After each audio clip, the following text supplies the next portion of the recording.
Welcome back. Once again, I am joined by a good friend of the show, Tyler from the Anime Degens podcast. Tyler, how are you doing today? Doing really well. It's the start of the new year, so we got a lot of big hopes for this year in specific, and also for this winter season. But yeah, I think that with the winter season being as strong as it is, or as strong as I think it will be, it's just like really giving good vibes to start out 2026. You know what I mean? Couple that with like, everything that's going on in life right now. Like it's a good time. You know what I mean? As far as what you get to do on the internet, I know you. Some folks on the show may know you, but for the folks who don't know you or the Anime Degens, kind of give us a little rundown on what it is you get to do on the internet. We do 2 different episodes. We switched it up for 2026 to make it a little bit easier on ourselves. We used to put out 2 episodes a week. Now we're switching to a weekly format, but we'll still have the rundown episodes. We'll still have the DJing episodes where we just, bullshit about anime. It's, we call it the bullshit hour for a reason. But yeah, that's kind of what we're doing in 2026, either on the rundown or the DJing episode. Yeah, what are you looking forward to specifically in the winter season? Now, for full transparency, folks, we're recording this on like day 4, January 4th. So it's saying that the winter season's begun is really more like just it's in its infancy. So by the time by the time this episode gets posted, we'll be like about 2 weeks maybe into the season, 2 weeks or more. So kind of take this with a grain of salt in case any of these happen to crash and burn on like episode 2 or 3. Hopefully not. So just kind of bear that in mind as we go through our lists. But nonetheless, Tyler, you're the guest. So what are some of the ones that you're looking the most forward to watching as we kick off the new year? I guess I'll start with, like I said, it's a really good winter. There's some sequels that, I'm really looking forward to. It's Frieren, Oshinoko, and Medalist. That's my 3 top sequels. Of course, like there's JJK and Hell's Paradise, but like it is what it is. They're going to do what they're going to do, but like for the top 3, it's definitely Frieren, Oshinoko, and Medalist. As far as new shows, I'm really looking, I'm a big romance fan or rom-com, stuff like that. There's a couple shows that are really standing out to me that haven't aired yet, by the way. It's You and I Are Polar Opposites and Into Clear Moonlit Dusk. Those 2 are really standing out to me. They're, one of them's a rom-com, one of them's more like but it's like a shoujo. But, and then a couple more that I really, really like is like Hanakimi, which is like that old school shoujo rom-com. It feels like I actually watched the first 2 episodes of those. And then also Journal with Witch, Ikaku Nikki. I really think that this one's probably going to be, it'll probably be my top new show of winter 2026, especially like I watched the first episode and it really cemented what I was expecting from this. And I just hoped I thought that this was going to be about, I guess, loneliness or whatever from 2 different perspectives, kind of, because you got Asa, I think it is, the young girl, the daughter or whatever. Her parents die in the car accident or whatever, and she's kind of facing loneliness and trying to cope with that stuff. And then you got Makio on the other hand, which is she like moves in with her aunt, like her mother's sister or something. She's kind of been the outcast of the family or whatever, and like this is like an emotional story that's being told about them 2 coming together and I guess bonding and learning to live with each other. The first episode, I didn't know whether I wanted to cry or laugh. Like it was going back and forth so much. It's the kind of show that I look for each season. It's a lot of people ain't gonna watch this, but like I'm gonna watch it. It's probably gonna be a 10. It indeed sounds like a Tyler show for sure. Yeah, I was very interested with this one on the trailer, and I'm definitely going to check it out soon. I wasn't sure if it was going to start something like March comes in like a lion level of depression, but it seems like I'm okay for that one at least. But yeah, I'm very excited for that one. As far as my slice of life pick, even though I'm a little burned out from 75 episodes of a high school slice of life rom-com, I really like the trailer as well for You and I Are Polar Opposites. It just looks like a cute, solid show, gloomy guy, overly cheerful girl, but she's a bit of a klutz. I have heard of Hanakimi, and I know probably like Anime Mail, Anime Sakai, like some of them, Shoujo Sunday are just losing their minds. Oh yeah, over like, oh my god, we're finally getting Hanakimi. You know, it's one of those like shoujo is the fact that we're getting it 20 years later. But you got that. Obviously, Medalist Season 2, Season 1 was amazing. And I am ready to see more and to watch her just go off even further and do the routines. I'm still curious this year because this is this Anime Olympics. This year is the Winter Olympics. And so I'm interested to see, Kenshi Yonezu, bow and arrow. So I'm not sure if anyone's going to be skating to it this year just because everyone has this stuff so far in advance. But I'll be interested to see how many people, if not this year, but like later, will be skating to bow and arrow, because that's a banger of a track. Obviously, Freerun Season 2. I mean, I like Freerun Season 1. This is going to be more of the thing that I like, so obviously I am here for it. 10 episodes is kind of, it is what it is. We got a couple of extra ones in the first season, so I'm not disappointed. I'm a little sad it's only 10 episodes, but I'll take what I can get for a Freerun. Yeah, I'm pretty sure this arc that they're dealing with this time is like a really short arc. Yeah, I'd rather it be more like a focused experience than have, like you said, do 12 episodes and then 2 of the episodes are just, hey, we're just mucking around somewhere. Yeah. So if it's a focused arc like it looks like it's going to be, then sure. Because again, I'm not reading the manga. I kind of want to be an anime only on this one. I'm going to read the Dan manga. I'm not waiting for that long. 2027, baby. Yeah, but Freerun is something that I can at least, I'm okay to be patient with that one. Then the rest of these, I think 2 of them, I don't know if they're original shows. I know Trigun Stargaze is the original series, or it's like the reinterpretation. So as a fan of the original Trigun manga, Stampede is kind of all over the place, but I still kind of enjoyed it at the end of it, which is saying something. When I first watched Stampede, I was like, what in the hell is this? I did not like it. But the more I thought about it, the more I went back and rewatched it at one point. I went, this is actually pretty okay. It's just not the 90s Trigun that I love so much. That's also more of an original thing. Because people don't realize, I don't think, if you've only seen Trigun from the 90s, the manga gets dark. So, ironically, Stargaze and Stampede is actually much more in the mood of the manga. But yes, I'm still excited for Stargaze. I got 2 more, so this is another original series. New Samurai Troopers. I'm a kind of a fair weather fan of the original Samurai Troopers. I want to rewatch the show again. I don't know if I'm going to rewatch the entire thing, but New Samurai Troopers. It's supposed to be a direct sequel, so I don't know how many. There are a couple of characters that can come back from the original show, or I don't know what they're going to do with the original cast. It's an all-new cast. It could be a bunch of years in the future and just everyone could be dead or missing. I don't know. It's an original series. The CG armor looks like, I knew they were going to do like CG for the armor. It looks fine, like in the opening. We're just going to have to see how it looks in actual animation. Sometimes it's in 2D, sometimes it's in 3D. It's modern anime, so whenever you have this big intricate armor stuff for like mecha, with like Mobile Suit Gundam Hathaway, all those robots are going to be in 3D. So it's just kind of a thing of like, if the armor looking a little bit weird in certain points lets them pull off more dynamic stuff, now that they actually it seems to have a budget to realize their vision, because the original Samurai Troopers was done very cheaply and very, I'll just say efficiently. But the OVAs are where the action's at. But yeah, New Samurai Troopers, please be good. And then I have not seen the first episode yet. I'm watching it tomorrow after we record. Sentenced to be a Hero. You have any interest in watching this one? I actually watched the first episode already, and it kind of blew me away, okay, I thought Dave. You did. I think you're going to really like it. It looks so good. That's basically what I'm looking at for the winter season primarily. Yes.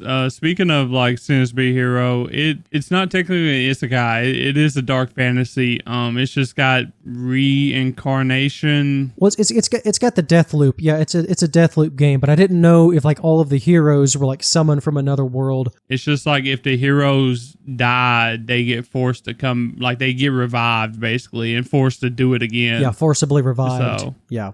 But yeah, the animation was awesome for like I watched the trailer and the animation looked really good. And I was like, this is a trailer. I'm not going to believe it, but like they went really hard, Dave. It's honestly like my shonen-y type show for the season probably. So like new show. Well, speaking of things that really fire up the nerve endings, today's episode is the excellent, stupendous Chihayafuru. And before we dive too much in, of course, we have the listener spotlight. So before we dive into it, of course, we're going to give you guys a chance to tell us your thoughts with the listener spotlight. We got 2 write-ins this time. So first we have Animel. Welcome back to YouTube, Animel. I hope you enjoyed your break. And she says, I love Chihayafuru to the moon and back. Great take, honestly. Excellent take. And there's actually, speaking of another great take, the second comment comes from actually a Japanese listener, a Japanese write-in. And their username is Mambaka, which I was like, okay, that means fish cake. So it's their username is like fish cake. Really funny, but yeah, a little bit of Japanese right there. But yeah, and they wrote it in, they wrote their comment in English. So the comment at verbatim is, just so beautiful, I need more season. Exactly. So somehow they found my post asking for comments on Chihayafuru, and from all the way over the seas, they had to be like, one of the big things that I have with this show is there's no 4th season. Mm-hmm. Oh, tragic. Why is there not another season? And our second part of Listener Spotlight is something that I enjoy, like a little bit of our icebreaker. Because, of course, like Karuta, as we'll explain, it's a pretty niche sport. And Chihayafuru is basically like the slam dunk of Karuta. Really brought in a lot of people. So that got me thinking, since this is an anime that focuses on such a niche sport, what other sport do you guys think deserves more attention in anime? So first off, we have, regular contributor Fallen Snow Kiku, and she says, where are the snowboarding or skiing anime? We have ice skating, but I'm shocked there's nothing listed for skiing or snowboarding beyond like individual episodes of scattered shows, but there's no focused snowboarding anime. Where are they? Yeah, I agree with that statement, because like we got like in some romances like that, there's a trope where they go like snowboarding or skiing or something. Like they always go to like the It's always the trip. It's like the Christmas episode. Like they'll just do like, hey, we're gonna do this one thing, and then that's it. We need to see more of these types of things in anime. And maybe we will, we're starting to get like more different things coming, other than just like the standard battle shonen type shows. So it's a real good time to be an anime fan going forward, I think. Yeah, Jamal from the 950 Club podcast also had an interesting write-in, because I wasn't aware this even existed.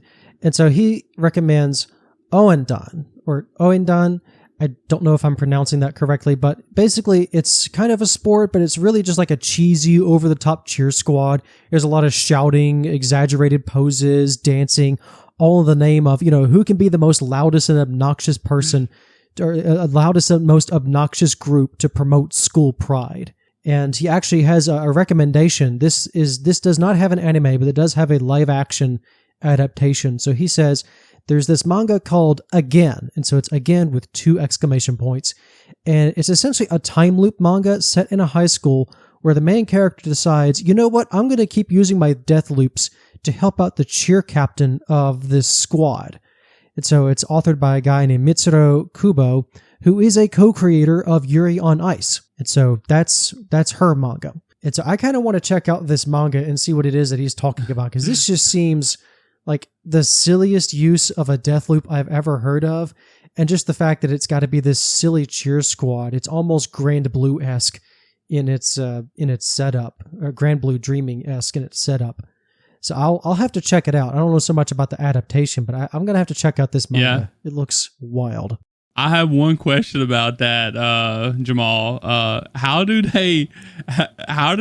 does he initiate the death loop when they're playing sports? Does he live out his life and like go back or something? I don't know. I don't know if it's like a comedic thing of like he just dies in silly ways, or just I don't know what it is. Again, I'm gonna have to I'm gonna have to just check it out. Yeah. It almost sounds Cromartie High School-ish. just something completely wild. Do you have anything to contribute to this? We only got a few for ice skating. I know that it's been already said Kanade with the snowboard and skiing or whatever. But like ice skating, like the ones that I've seen have done it really well, and I just don't know why there ain't more of them. Because I feel like that's like a version of anime that's just a gold mine, in my opinion. I understand like people not really flocking to like something like March Comes In Like a Lion or Chihayafuru, because it's shogi, it's karate, but ice skating is a little bit different. I feel like it's a little bit more entertaining per se. My pick is coming from a little bit of a personal place. I enjoy frisbee golf, or I enjoy disc golf, or throw in ultimate frisbee if you want. I think that would be kind of cool as a sports series, either as the frisbee golf and disc golf. You can do it straight, you can do it nuts like birdie wing, you could do the birdie wing of frisbee golf, or just go straight out ultimate frisbee and all of a sudden everyone can throw like Tron or something. Just I don't care, just give me some frisbee throwing anime. I think there's some really cool things that you could just do with it, but I'm not aware of. I don't know if like ultimate frisbee has any kind of presence in Japan. I'll take what I can get, but I think it would just be kind of fun, and just as a thought exercise, because I don't see it at all. So I figured let's do that, because they'll even have they've done running anime, they've done parkour stuff, so I can see something in the vein of doing that, but with frisbees. Yeah, it'd be fun to watch. Well, thank you guys for writing in. Again, if you want to write into the show, you can follow us on Instagram and Threads as are our main social medias, as well as write into our email address, animefieldguide@gmail.com. Again, send them on in, send in the comments. We will read them out here on the show. So I'm going to basically kick this off with, I'm going to yap for a little while and just get the basic, I'm going to get the set dressing done, and then we'll roll right into things. So Tyler, you can take a couple of sips of whatever you got on hand, and I'm going to run through this real quick. Alrighty. So as far as our general summary, Chihaya Ayase has always supported her older sister's dream as a model, but she doesn't have a dream for herself. But when Chihaya befriends a lonely boy named Arata Wataya, she is introduced to the world of competitive karuta, and the rules of which we'll explain in a minute. It's basically cards and poetry. Arata is currently living in Tokyo due to family circumstances, but he hails from Fukui, basically out in the boonies. And he was trained in karuta by his grandfather, who happens to be a legendary figure in that sports world. And as such, Arata is no slouch when it comes to competitive karuta. And together with Chihaya and her handsome best friend Taichi Mashima, they take on and win their elementary school competition, as well as they meet a number of other characters who will come into play in a few years. But all good things must come to an end. Arata soon has to move back to Fukui in order to take care of his granddad, and the trio go their separate ways, and middle school passes. Now Chihaya is attending Mizusawa High School and is reunited with Taichi. Together they form the Mizusawa Karuta Club and recruit 3 more members: the poetry expert Kanade Oe, the lapsed competitor Yuusei Nishida, and the data-driven Komano Tsutomu. Just how far could this team go? Will Chihaya become the best karuta player in the world? And how will this love triangle between her, Taichi, and Arata play out? So Chihayafuru is, of course, the popular josei manga authored by Yuki Suetsugu in the B-Love magazine, so it's published by Kodansha. The manga ran from 2007 and concluded in 2022 and resulted in 50 volumes published, just shy of 250 chapters. I believe it's like 247 chapters. This is extremely popular manga and has reportedly sparked a renewed interest in competitive karuta across Japan, as well as boosted tourism to the Omi Jingu Shrine, where a lot of the major competitions of the year are held, both in real life and in the show. And so over here, Chihayafuru has been fully released in English. However, it's only been a couple of print volumes. I think like the first 3 volumes were printed, and the rest is all digital editions. Because again, 50 volumes. So it's popular, but as just a general deal, Chihayafuru is still relatively niche in its subject matter and its approach. So a digital edition just seemed more economic. But maybe we'll get some print runs eventually. Some additional material while I'm at it, specifically Chihayafuru's gotten some live-action drama, it's got some novelizations, as well as some spin-off sequels. As far as the live-action dramas, it's primarily gotten a movie trilogy, which is March and April 2016, with Part 3 in March of 2018. This was preceded with a 5-episode tie-in on Hulu Japan, which was Chihayafuru Connect in February of 2018. So Connect came out in between parts 2 and 3 to kind of bring the second movie into the third. And then we have a television sequel series, or like a web series, Chihayafuru Full Circle. This premiered last year in the summer and is actually available to watch in the United States on Netflix. So this is a spin-off sequel set 10 years, roughly, after the conclusion of the manga story. We also have some novelizations specifically of what's called like the middle school arc. We also have novelizations of the movies that I mentioned before. So all of this is released by Kodansha. They also released several study guides for the series, as well as a background for the poetry on the cards, the whole Hyakunin issue collection of poetry. Some additional manga. There's recently started up a sequel, Chihayafuru Plus for You, began its run in December of 2023. It's essentially new students at Mizusawa years after the original series run. How's the club holding up? As far as today's topic, the anime, this is animated by Studio Madhouse. So again, 3 seasons, 2011, 2013, and then autumn 2019 through March of 2020 for season 3. Covered just about 144 chapters of the manga. And Madhouse was in an interesting spot around this time. Namely, they were still reeling from the financial fallout of 2009's Red Line. Plus, Masao Maruyama departed the studio in 2011 to form MAPPA, but he's still listed as creative producer on seasons 1 and 2 of Chihayafuru. With season 3 of Chihayafuru, things had started to turn around. You had One Punch Man, Death Parade, Overlord, Ace of the Diamond alongside Production IG, but it still wasn't smooth sailing. But it was beginning to slowly turn around. They were beginning to right the ship. And you can learn more about Studio Madhouse, of course, in my Studio Rundown series. Yes, Madhouse is also one of my favorite studios, probably of all time. So I'm really excited that I got to finally watch this. Yeah, because it seems like only the action stuff of Madhouse gets the attention. Madhouse has a really good variety of series and genres. It just happens that, your slice of life shows don't make for all the clips that say like Black Lagoon inspires. Yeah. or even Frieren, Yeah, Frieren especially. So like a lot of the attention like kind of reinvigorated the studio in the 2020s, especially with Frieren. But yeah, Madhouse in the 2010s was kind of in a weird spot, just kind of like in a tough spot.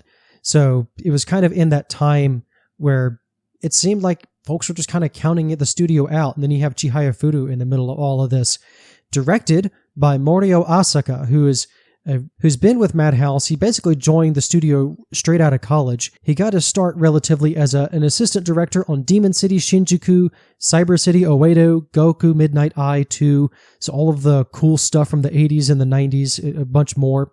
His TV series directorial debut is Cardcaptor Sakura in 1998. He also directed its 2 movies. Also, the director of Cardcaptor Sakura, The Clear Cards. So in between seasons 2 and 3 of Chihayafuru, he was directing Cardcaptor Sakura. Of course, he's also the director of 2002's Chobits. Morio Asaka is also the director of Nana, another major josei work that I want to experience. That's from 2006, and it's forever like one of my big sins as an anime watcher is I've yet to see Nana, and I really need to rectify that in this year. It's worth it. I know, and I just need to sit down and do it. It's such a good. I haven't finished it myself yet because high dive. But I'm like 3/4 of the way done with it, so it's such a good show. Yeah, it's also on Crunchyroll, so it's got it's in a couple of places. It's on Crunchyroll now. When I started watching, it was on high dive only, so I didn't know it made the switch. Yeah, it's in my, I know it because it's in my watch list. That makes it better for me because, now I can probably finish it.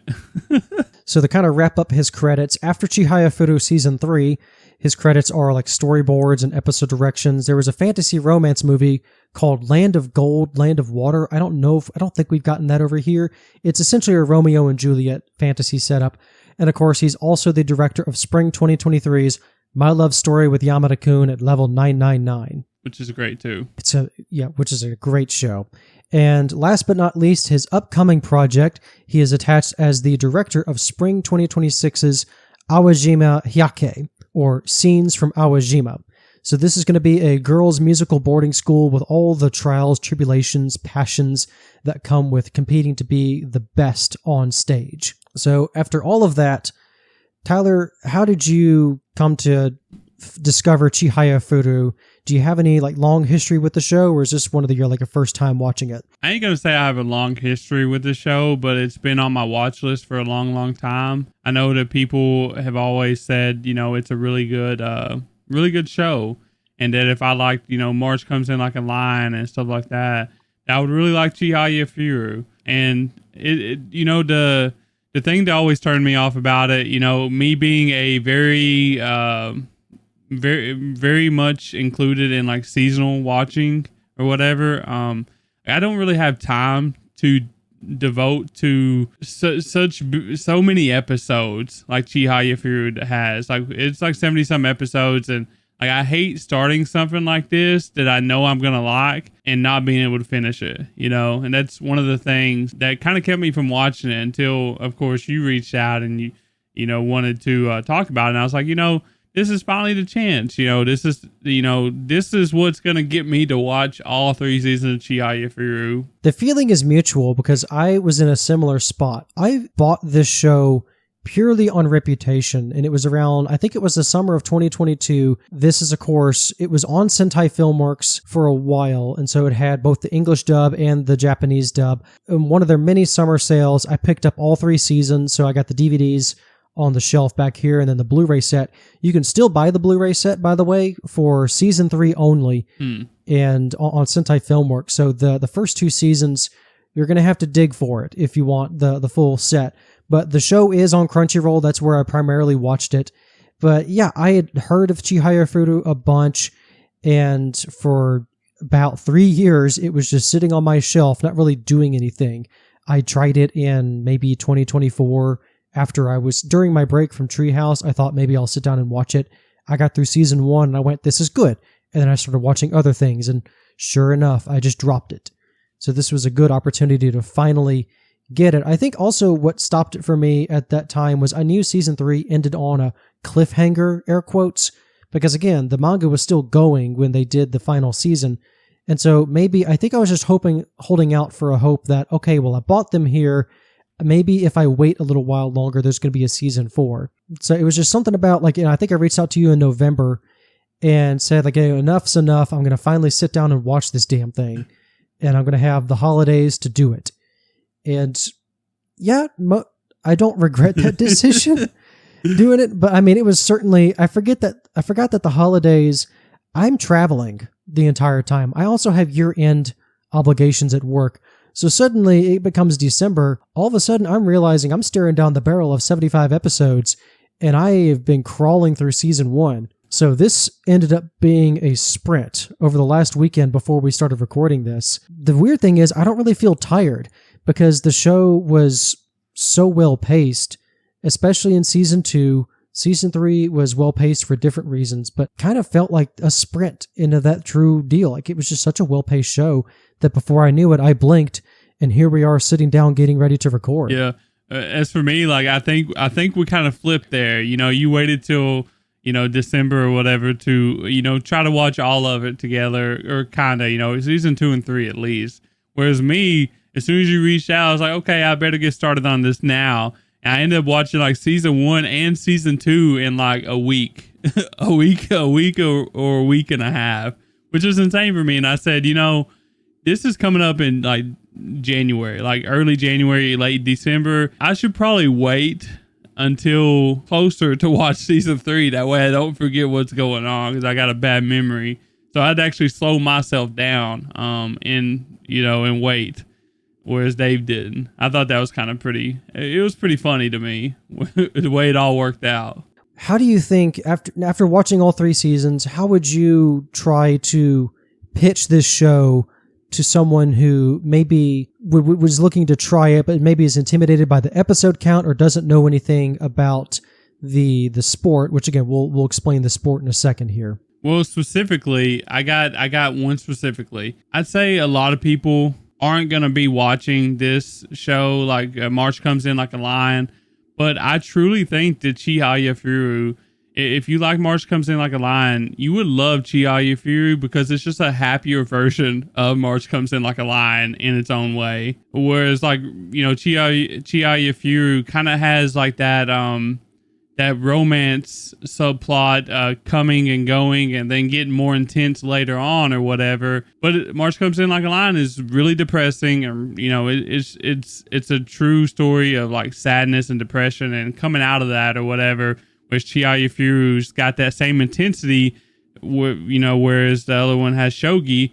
It's got it with karata, however you want to say it. But I feel like if you like March Comes In Like a Lion, you would really enjoy Chihayafuru. People who watch that will probably watch this or want to watch this or have it on their watch list, all that stuff. It's literally almost the same thing. I think it's a little bit related. I don't think so much purely off of March Comes In Like a Lion. I think if you are a fan of just sports storylines in general, I think one of the things that makes it a little difficult to recommend this show, I think, one, it is a very, very Japanese kind of show. You don't just walk in on this, and it's a really good show, I think, for understanding and learning a little bit more about Japanese culture, as well as like a little bit of the language and the classical side. So there's a little bit of that as well.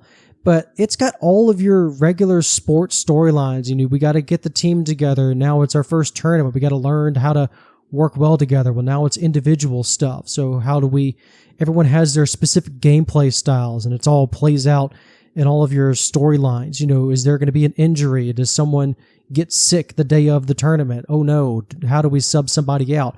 Oh no, someone's running late. All this other stuff. I think what makes it easy to recommend is kind of just go like, it's a series about the passion of a sport, any sport, that drives these characters to achieve more than they thought they could. Yeah. Sort of like pushing past your limits or what you thought were your limits in the name of, self-improvement and camaraderie. Yeah, think something like Sound Euphonium too. Like it literally checks all this stuff. Sound Euphonium, yes. That's probably closer as far as like the whole overall vibe of like the sports show type thing. If somebody like really likes Haikyuu and you tell them to go watch this, it's probably 50-50 on if they'll like it, because it is like that niche like karate. It's not like Haikyuu. People look down on sports like this. Yeah, because it's not like you can. It's not like you can just go, hey, over here, Haikyuu, it's volleyball. Yeah. Hey, over here, Ace of the Diamond, it's baseball. Yeah. Take your pick, Blue Lock, Blue Box, Prince of Tennis. Again, it's tennis. What else do you have? It's everyone intuitively knows the sport. And I think with Chihayafuru, like you said, it's harder to recommend just because you talk to anyone over here, like, what the hell is Karuta? Yeah. I think the show does a really good job of explaining it to you without making it seem like it's trying to explain it to you. Like, you learn with the characters. Which seems like a really good time now to explain what is Karuta, or specifically what is competitive Karuta. So this being a card game, it is a deck of 100 cards, and each card has a poem. And so there are 100 cards. It's 100 poems from a historical collection called the Hyakinen Issue. So the way it works, players shuffle the deck and they take 50 cards. They split the 100 card deck in half. They take 50 and further divide them up 25-25. The players then arrange the cards in the play area, and then you get 15 minutes to memorize what poems are placed where. The game is facilitated by a card reader, so they have the full deck, and they are randomly pulling from like a box or something. They are randomly pulling from the deck, and they are reciting the poem written on the card. And so as soon as the player recognizes the poem that's being read, they then race to find and touch the corresponding card. The first player to touch the card takes the card, removes it from play. And so if you take a card from your opponent's territory, then you transfer a card from your territory to your opponent's. If both players touch a card at the same time, it goes to the player whose territory it's in. If you commit a fault, basically you touch the wrong card, that resolves, you get an extra card. Your opponent can send you a card. First player to get rid of all the cards in their territory wins. And that's basically how Karuta is played. You have all the different kinds of styles, offense versus defense, your arrangement strategies, the different attacking zones, your posture, style of swings, what kind of cards to send to the opponent, how often do I move around, any sort of mind game trickeries. You've got your syllables, so like your one-syllable cards, your multi-syllable cards, your long shot and gambles, and just general game sense. The better you are at tuning into the nuance of the reader's voice. So people have some of the folks have this preternatural sense of as soon as the speaker starts to breathe or speak in a certain way, they can reach over and take a corresponding card. The grand champions in Karuta are given the title of Meijin, the master for the man, Queen for the woman. Win the title enough times consecutively, and you get to add Eternal Meijin or Eternal Queen to that title. And so we got a couple of tournaments in the show, as we have with Karuta.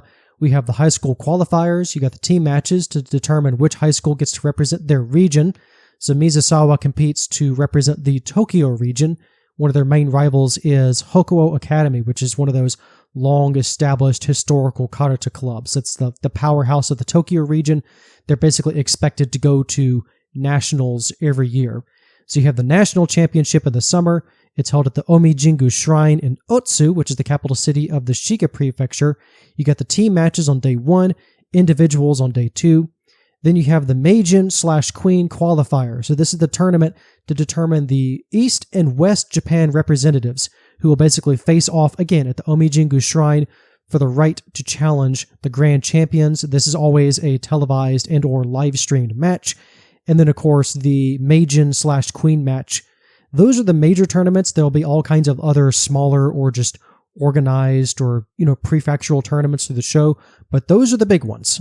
So with all of that background, we are now set up to go into Chihayafuru's story. So like I said, this all begins when Chihaya and her two best friends are kids. They all go their separate ways in middle school, and now it's time for high school. Karuta is basically the vehicle through which Chihaya wants to reunite with Arata as he's living over in the boonies. Taichi is her childhood best friend, who is, of course, jealous of Arata. Big jealous.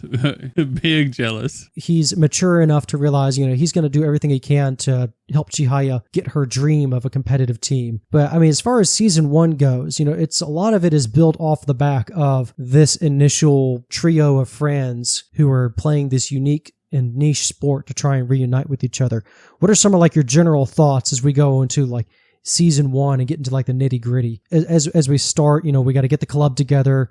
You got to get the 5 members so we can form the club. Now we got to find a clubhouse. All of the usual trappings of your high school sports club.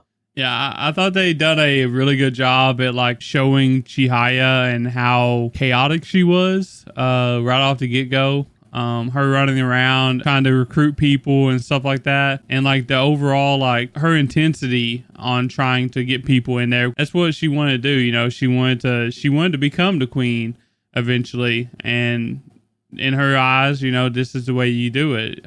You gotta create a team, and in a high school, I guess, that doesn't really have that already established, it's hard to find people. It was interesting to see how the team came together, and each one of the characters that came along, they each had their own reasons for kind of playing karate, which I really enjoyed too.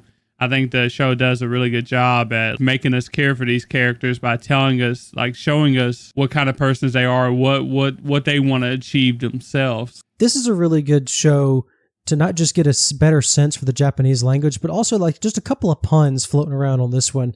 Mashima is called eyelashes, so Mashima was it Matsugane?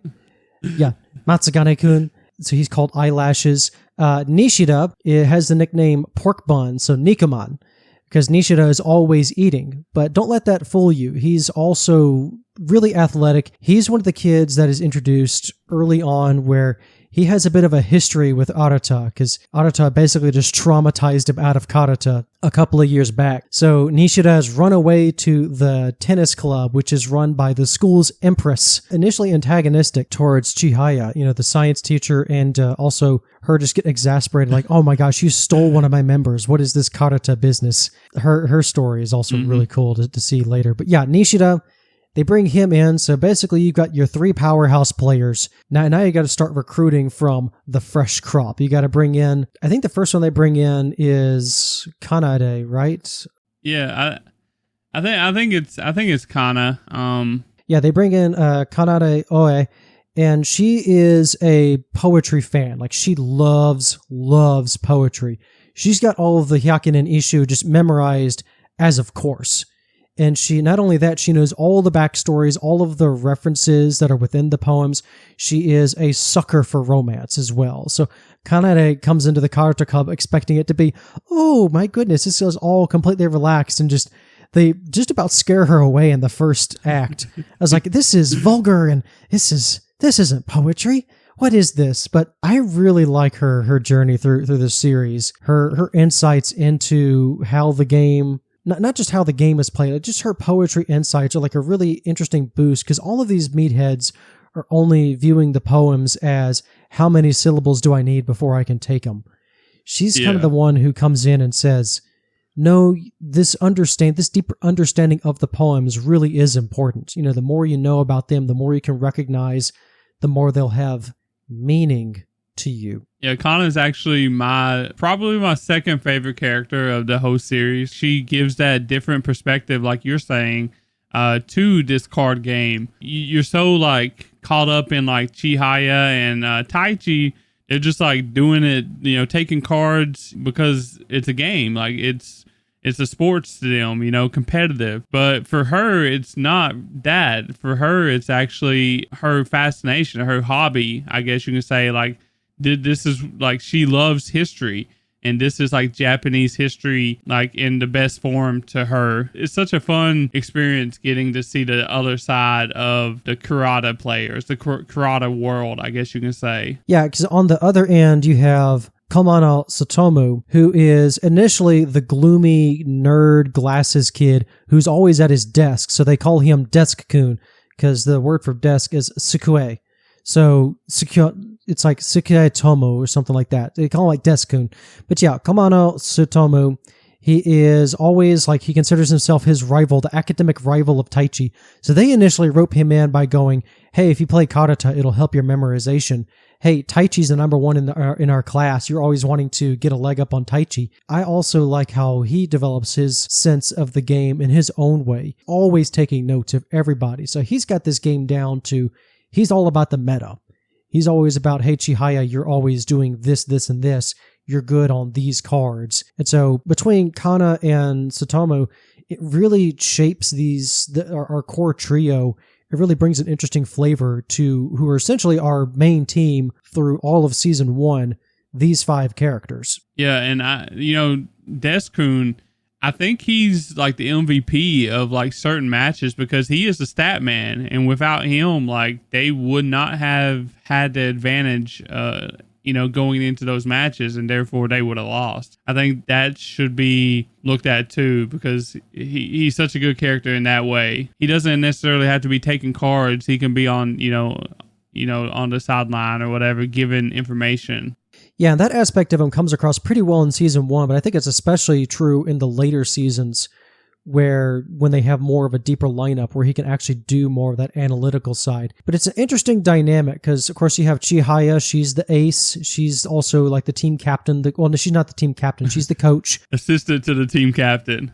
Assistant to the team captain. Yeah, Taichi is the pillar. Taichi ends up becoming the core of the group, really. Like, Chihaya is the ace player, but Taichi's the one who keeps the team together. And then you have Nishida, who I struggled initially to see what it was that Nishida was bringing to the table, because he kind of gets if there's anything, like there's always the sports series where you essentially have what I call the fall guy. You got to have someone like the weakest chain, or like the one who has like the choke artist who adds drama to a deal. And that seems to be Nishida's role sometimes, which I really feel bad for him. He loses more matches than I think he should, but he also gets rattled a lot more than I think he should.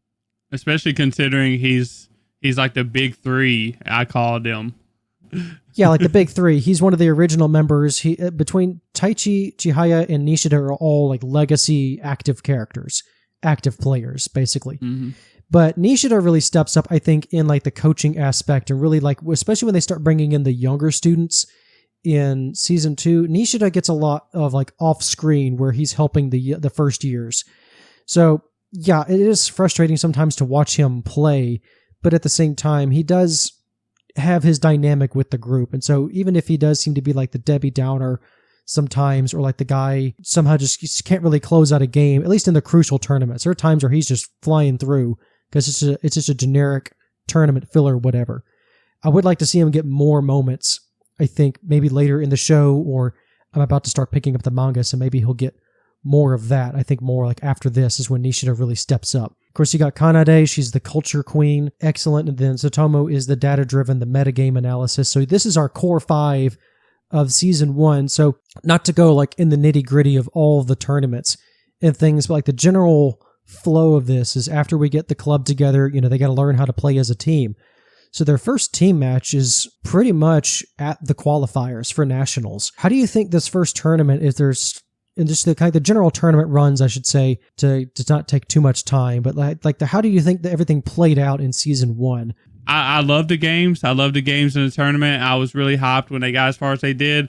I didn't think that they was going to go that far. I don't think they should have went that far when they first started, but shout out to them because they did. But you also knew that they had to lose at some time, and that's when we come up with like Chihaya getting sick or whatever, and like they literally had to take her out of the game in order to make them lose, I felt like. Yeah, like they make it to the shrine because I think it sets up a couple of things. Season 1 is very much like solid setup. We got to get the team together. This is how a team game works. We're going to do some little individual stuff because Chihaya has been is the only person who's kept up Karuta the entire time, but she's only been playing at her local society. So everybody else is like either lapsed from the game or is brand new. So they've only done a couple of practice matches together, and then now it's the big leagues. So the fact that they are able to surprise everyone is a really big like dark horse moment. When they get to the shrine, it's mainly there, I see, as a way to facilitate, okay, here's what they're up against, what they're really up against. They're clear, even with Chihaya's migraine, putting that aside, they're clearly not ready. I think the migraine angle was kind of a cop-out. Oh, yeah, it definitely was. I think it was also a thing of Chihaya is still okay for the individual tournaments, which is where we're introduced to, here is our resident Meijin, Suo, and then here's our queen, Shinobu. This is where we get to meet, like, okay, here's the pinnacle of Karuta. It's that classic thing, we made it to the big tournament, guys, and then you get to see this is the school, or this is your opposition at the top. Same with any kind of shonen battle thing, we've reached this point, now it's time for a reality check. So if there's any kind of quibbles I have with season 1, it's kind of that. But I mean, other than that, like really, it's a solid setup season, good slice of life. We call it a romance series, but it's really not that much going on. Again, it's really more about the passion of the sport and the inspiration that Chihaya is able to instill in Kanade and Tsutomu, that then they also find their own reasons for enjoying Karuta, not because they just want to support Chihaya. So there's another thing that I didn't really like, other than like I wish that they would have lost legitimately, kind of, in a team thing. I think that it would have been better if they would have just run into like a powerhouse school and just got demolished, and instead of the headache thing. Like you said, it felt kind of like it was a convenient way to lose or whatever, right? But there's another thing that I didn't really like at the end of season 1, which I like Chihayafuru a lot. But like do you remember the queen like gaining a lot of weight for no reason? Yeah, so Chihaya went up against Queen Shinobu in the individuals at the Omi Jingu during the individual days, got demolished. And then the next time we see Shinobu, she's put on a lot of weight because she's defending her title. And essentially there's a little, this show has a little bit of like a fair bit of comedy thrown in. So one of the little running gags is Chihaya and Shinobu have a little bit of a mascot rivalry going on. And both of these mascots are, well, Chihaya's is like called like Daddy Bear. It's this really just crappy drawn bear face mascot. And then Shinobu is a fan of this character. Yeah, Snowmaru, this character. It's like Frosty the Snowman. Shinobu is all about this Frosty the Snowman character. Because the next time we see Shinobu, she's put on all of this weight because she ate too much ice cream. Because there was this limited edition Snowmaru merchandise that she really wanted. And so you had to eat a lot of ice cream to get it. And so she didn't watch her weight. And so she shows up to the Queen match and everyone goes, oh, wow, she got fat. I mean, because it was kind of funny. but also like, why, why, you know what I mean? Why was that in there? For her of all people. She also drops it instantly. So it was one of those of like, she's big for like one episode. And of course, all of the videos of her match, the way that people all study her, everyone's going, yeah, she has all this weight on. And the next time we see her, back to normal. Like I feel like there's other ways to incorporate comedy with her character specifically, because they've done it. They did it throughout the 3 seasons. All of it was like with Snowmaru or like Daddy Bear, or like, the outfits and like just stuff like that. Everyone in this show, especially like season 2, you go into like some tournaments, they go up against some really eccentric players.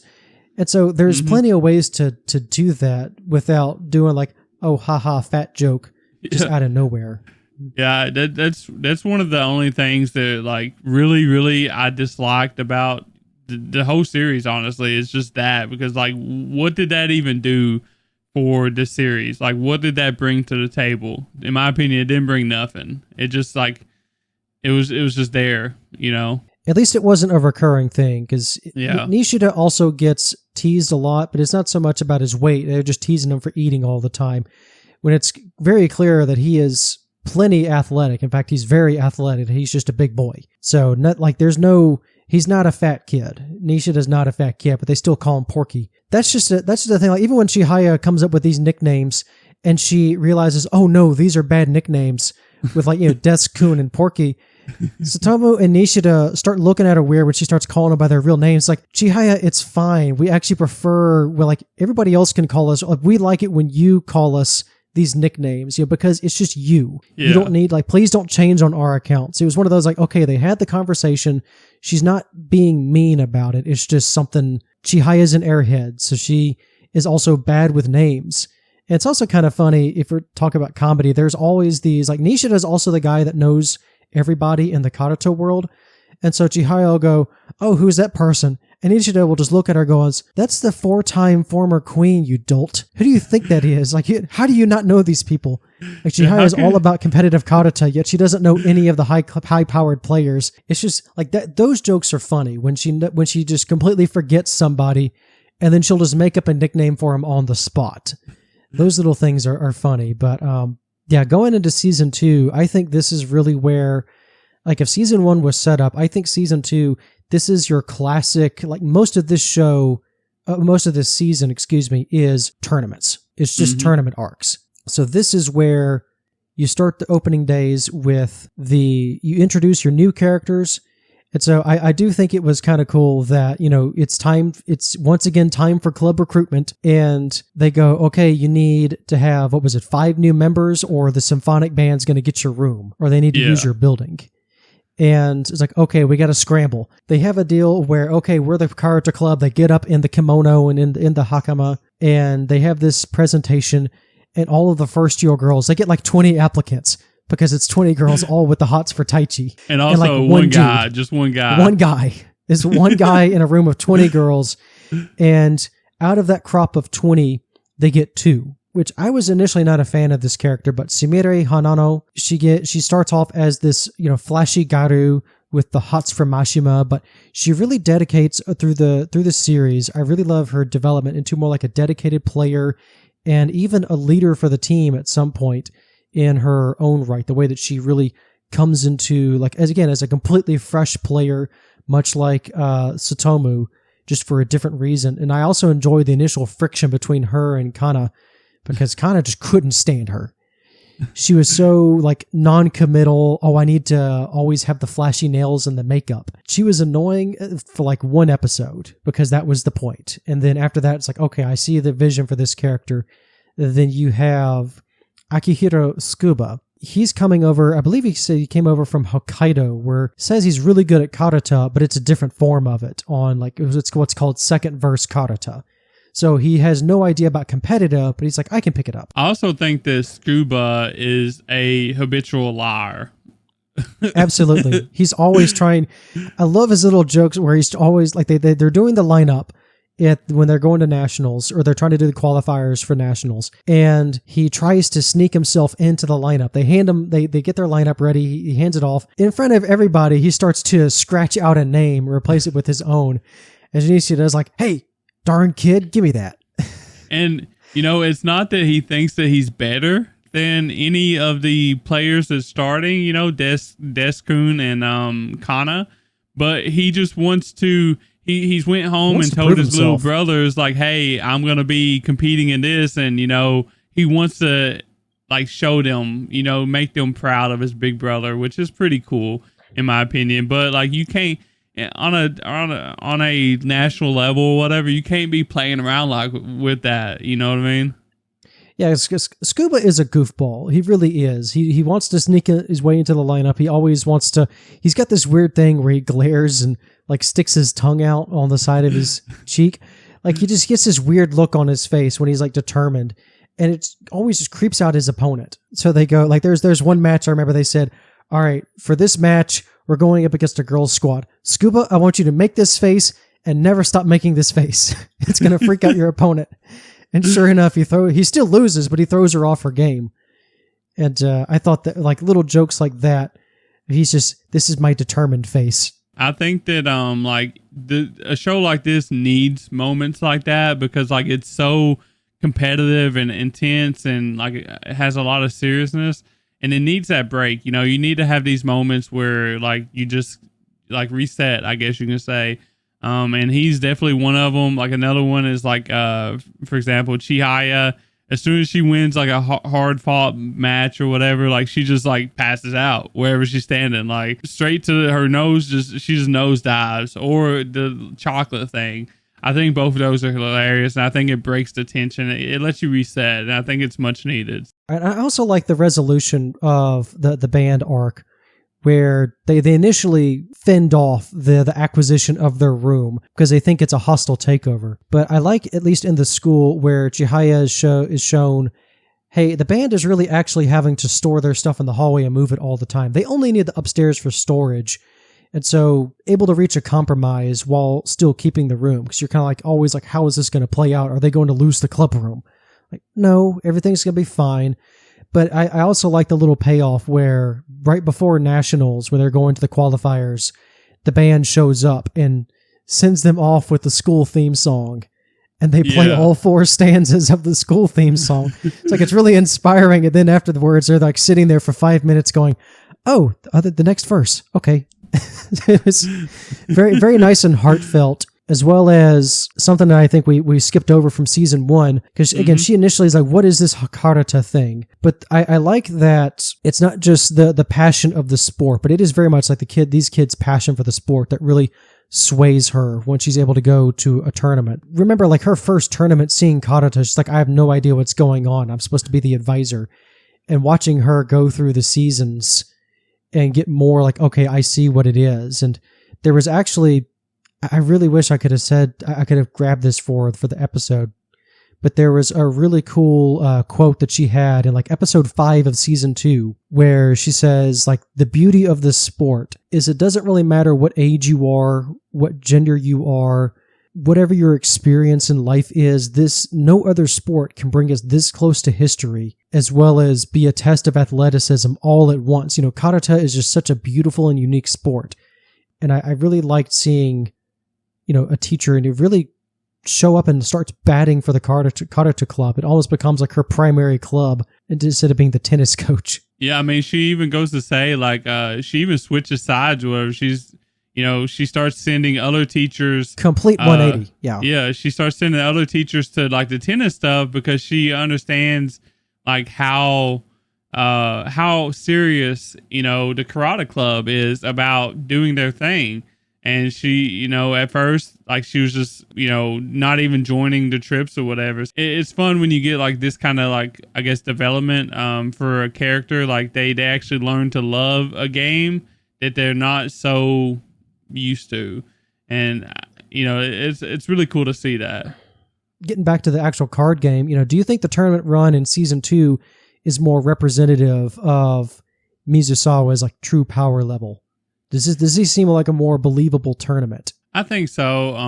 I think it done really well because you got the Kana and Deskun, like they had time to cook, and this like season 2 is when Deskun like really brought out like all the stats. Like he'd had enough time to, you know, compile things, and you know, this is where all that came together. They actually looked like a true team. There's certain matches that like I call it conveniently losing, you know, and I feel like in season 2 it happened again. Like they was able to conveniently lose. The first season was Chihaya, you know, with her headache or getting sick or whatever. And like this time it's like, you know, her hurting her finger or whatever. So like there was like convenient plot points that made them kind of lose in some tournaments, I guess. So does that make sense? For reference, they were runner-ups for the nationals, but because there were more teams, Tokyo actually got to send 2 schools. So I think what they did that was clever is they're up against Hokuo again in the finals, and this time Hokuo's ready for them. Mizusawa is still a dark horse, but a lot of the teammates on, you know, again, this is their rival school now, so they're ready for them. And I think what was interesting about this one, this is our first time of seeing just how close a game of Karuta can come down to and some of the nuances that can come in with a team match. If season 1 was, again, setting everything up, season 2 was where, okay, now we're going to start playing a little bit more into the metagame. And so what happened this time was that it came down to a sudden death, 1 card to 1 card. And Hokuo was able to set it up to where if their card got red, then they could just defend and win the game like that. Whereas Mizusawa was put in a position where they would have to lunge out and attack, which came back in the actual nationals. You know, Hokuo and Mizusawa, they didn't face each other again, but they were in separate spots. And so against a different team, even with Chihaya injured, they were able to set up a sudden death for the final match, which again, if you're talking about other parts, I think some interesting matches. One of my favorites was actually versus the Quiz Bowl team, who these guys are like, they are quiz kids, they're whiz kids, and their coach is basically, Karuta's going to help you get better at Quiz Bowl. Even in the middle of it all, they kept beating all these other schools, but then they go up against Mizusawa, and the coach's guys go, you know, tough loss, guys, but we'll get him in the, you know, we'll avenge this Karuta loss with a quiz match by winning a quiz thing. And the guy goes, no, this was a Karuta loss. I'm going to avenge it in Karuta. And you could just see like tears pouring down his face. And I thought, that is so cool. Like, that's just the magic of the sport, you know, capturing that person. He was so dismissive. And then not only in that match, but watching them and then other schools watch Mizusawa play and get even more inspired. I think that's really where the magic of Chihayafuru really started to work its way on me, especially after season 1 was like solid stuff. But I think this is what season 2 really brought to the table of Mizusawa, not the fact that Mizusawa was winning more now, and it was more in convincing fashion, but it was just what their run really meant to other schools. Yeah, that, and like we get to see like some really, really good matches. Like there was like a lot of different like good matches, like actually like intense high stakes matches in season 2, whereas like season 1 didn't have as many, and season 3 had some, but like I think season 2, like that was what it was about. Like you're saying, it's about like the competitive nature, all the different matches that are like really good. Like it's just so good. Like it's like a tournament, a sports tournament done right, in my opinion. And I think what makes season 2's tournament run so special is there's also, again, we've had Hokuo in the Tokyo area, but on the national end, it's this other school called Fujisaki. And they're like if Hokuo was like the historic school for Tokyo, Fujisaki is like, this Karuta club has like 50 members. Like, this is the mega Karuta school in the area. The fact that of them winning is seen as a foregone conclusion at this point. They're on 4 consecutive years running. They had the 5th year. Like, even when Mizusawa gets the trophy for winning the tournament, it still has Fujisaki as year 5. You know, they didn't even update they had already printed it on the ribbon. And so it was that much of a foregone conclusion. And yet Mizusawa was still able to pull off the upset because they set up, it also came down to sudden death, but they were able to set it up in a way using the lessons that they took from Hokuo, from their loss to Hokuo in the qualifiers, which I thought was a cool full circle moment. But Chihaya's injury, because a classic thing in a sports anime is, of course, your main character or player will have an injury or some kind of setback or a specific handicap that they will have to overcome. And so in this case, Chihaya pulls off a really daring move to go underneath her opponent's guard, her opponent's a girl named Rion Yamashiro. And she's supposed to be like the Chihaya of the Fujisaki school. She's like an up-and-comer, has a game sense similar to Chihaya, where she can sort of hear certain cards before they're read, in a way.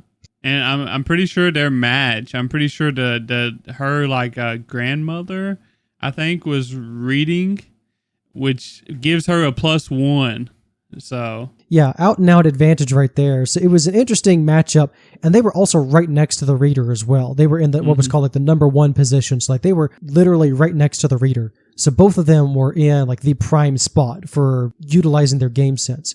But Chihaya's injury was an interesting one because finger jams are a common occurrence in Karuta when you're doing swipes and crossovers. Well, Chihaya does this specific move to get under Rion's guard, and so she tweaks her finger.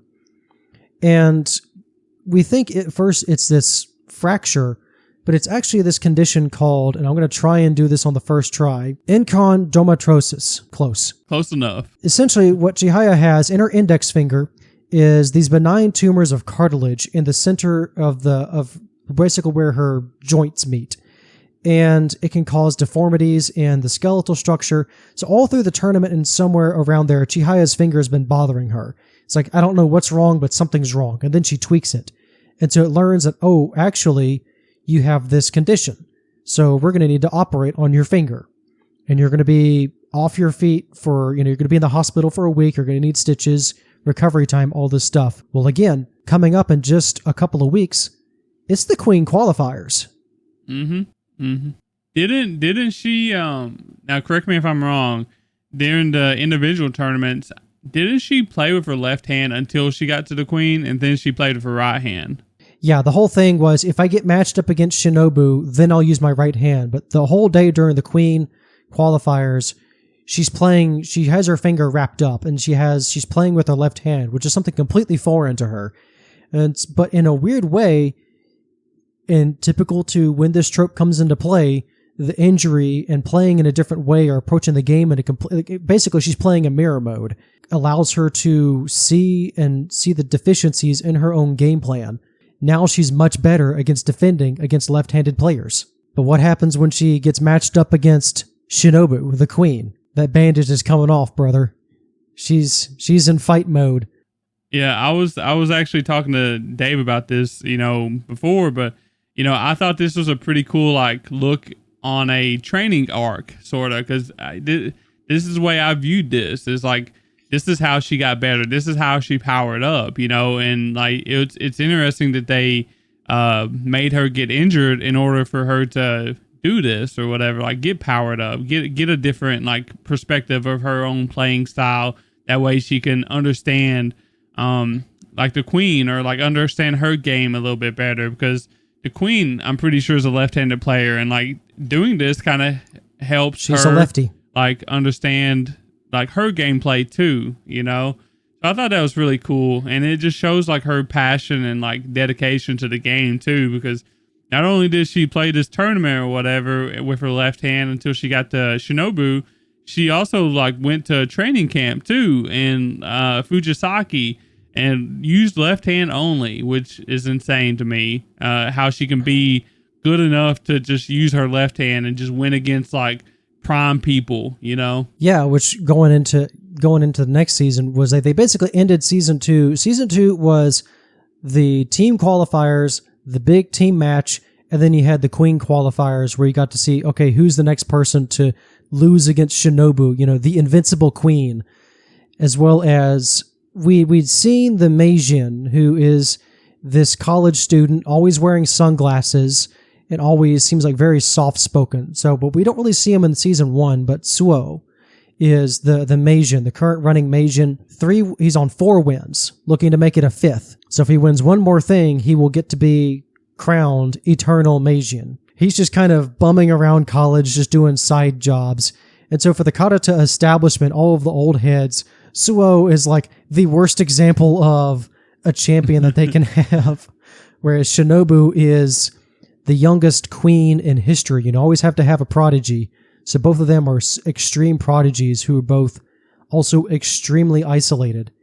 And I think the show does a good job as well of showing just how lonely it is at the top versus Chihaya and crew growing together and doing all this stuff together, whereas you have Shinobu and Suo, nobody wants to play them, or everyone only like idolizes them, or only wants to take them down. They don't really have a connection with people, which again, common thing you see in shonen sports. That's a classic. That's a classic trope. But it's not because they're jerks. Far from it. It's more like just the people around them keep them isolated. Like you said, beginning of season 3 is another training arc for Chihaya and Taichi in particular. And it's at the Fujisaki school. So we had the coach initially who was, her name is, the coach of the Fujisaki school is Midori Sakurazawa. She's essentially like all pure efficiency, always stretch. She has a strict exercise routine, just everything result-oriented coach, which seems like cold and calculating at first, and it can be. She benches a third year, won their way through the tournament so Rion could get experience in the match. Seems like a cruel thing to do to that kid. He got the school all the way there, and then he gets benched for the third match through basically no fault of his own. I mean, and I think that they went on to say during that time too is like, you did nothing wrong. It's just I think that she's a better fit right now because I think that's the match where her grandma was reading the grandma was the reader. Yeah, Rion specifically, she plays karate because of she wants to like play it while her grandma's reading. Like that's one of her things about playing karate, like why she does. And I really like her character too. I think she's like number 3 or 4, honestly. Like she's a cool character. Yeah, and I really like how they folded Rion and her coach into the cast. There's also a couple more characters. Like I want to keep the list of voice actors and things like relatively tight because again, this is 3 seasons, 75 episodes. It's a big cast. So Rion and Coach Yamashi and Coach Sakurazawa, I liked more like how they got folded into the side cast and became more like supporting characters who were helping Chihaya on her individual journey, because we're not going to see the next, we don't see year 3. This show ends before year 3, or it becomes like right on the transition point. So we haven't, the stuff that's yet to be animated is Mizusawa's year 3 tournament run. So for right now, Fujisaki's coach is all about, hey, if you want to improve, come to me. I'm going to make you good. So I do like that aspect about her, where you think she's cold and calculating, and she is when she needs to be, but a surprisingly nurturing person. Yeah, she just expects excellence. She expects results. And someone else, like another character that I really liked who came in with season 2, this was more of a development in the back half of the season where it was the Queen qualifiers. We have the return of a character called Haruka Inokuma, and she is a former queen and a mother of 3. So she left the world of karate for about 4 years to go have a family. So she currently has 2 kids, and then like later, I think it's season 3, she has a third on the way. It's like she's playing while pregnant, for God's sakes.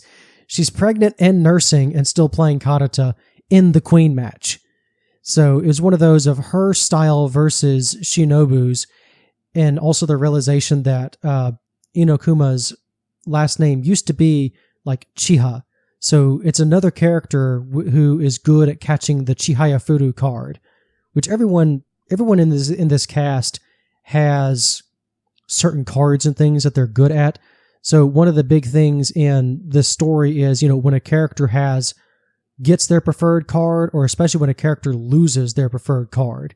So Chihaya is the Chihayafuru card. So whenever Chihaya or the Mizusawa Club loses Chihayafuru card when it's red, that's like a dun-dun-dun. Yeah, momentum killer, thing. You could say.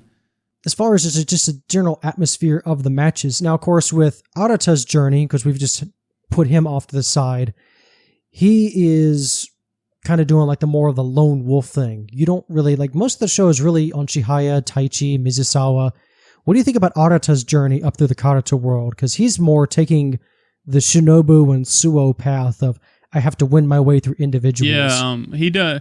He's on the same line. Like, he doesn't understand like team, like the team work aspect in like karate, because like he just wants to, I guess, get to the masters, the Meijin, because Chihaya wants to be queen and he wants to be Meijin, obviously. And like his grandpa, like he was a very big figure, prominent figure in karate too. And I think he wants to kind of live up to that expectation.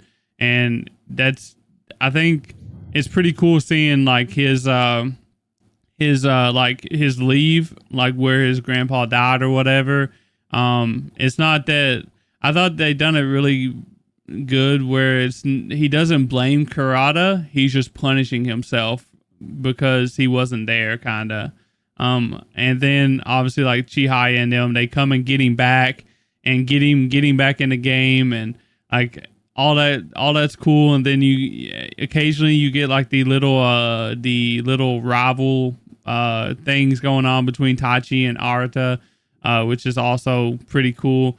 But like he's just like Taichi, he's just like everyone else. Like he's obviously got flaws too. He's figuring it out. He took a break as well, and like he's trying to get to that top form. But he's like the favorite to be the next Meijin. He's the one that everybody thinks is gonna take over Suo. So it's pretty interesting to see his play and like how his character moves along and how it gets built up to where we are when we end the season. Yeah, because Arata has a lot of roadblocks in his way because his grandfather was an eternal Meijin. Everyone has these expectations similar to Shinobu and Suo and all these other top players. And so to see him, the fact of his grandfather's death, which again, his grandfather had dementia. So it wasn't just like that his grandfather died. He basically lost his grandfather multiple times. Like his granddad would have, your good and bad days, which it's a horrible, horrible disease. It's one of the worst, like especially to see a loved one decline like that. And Arata is basically his family is his granddad's only caretaker. And so the one day, like the final day that his granddad was lucid, he's like, "What are you doing? There's a tournament. Go play it." Because his granddad was always like, this is what we love to do. I know you want to be in this tournament. Go do it. And then Arata goes to win the tournament, but because he wasn't there when his granddad finally passed.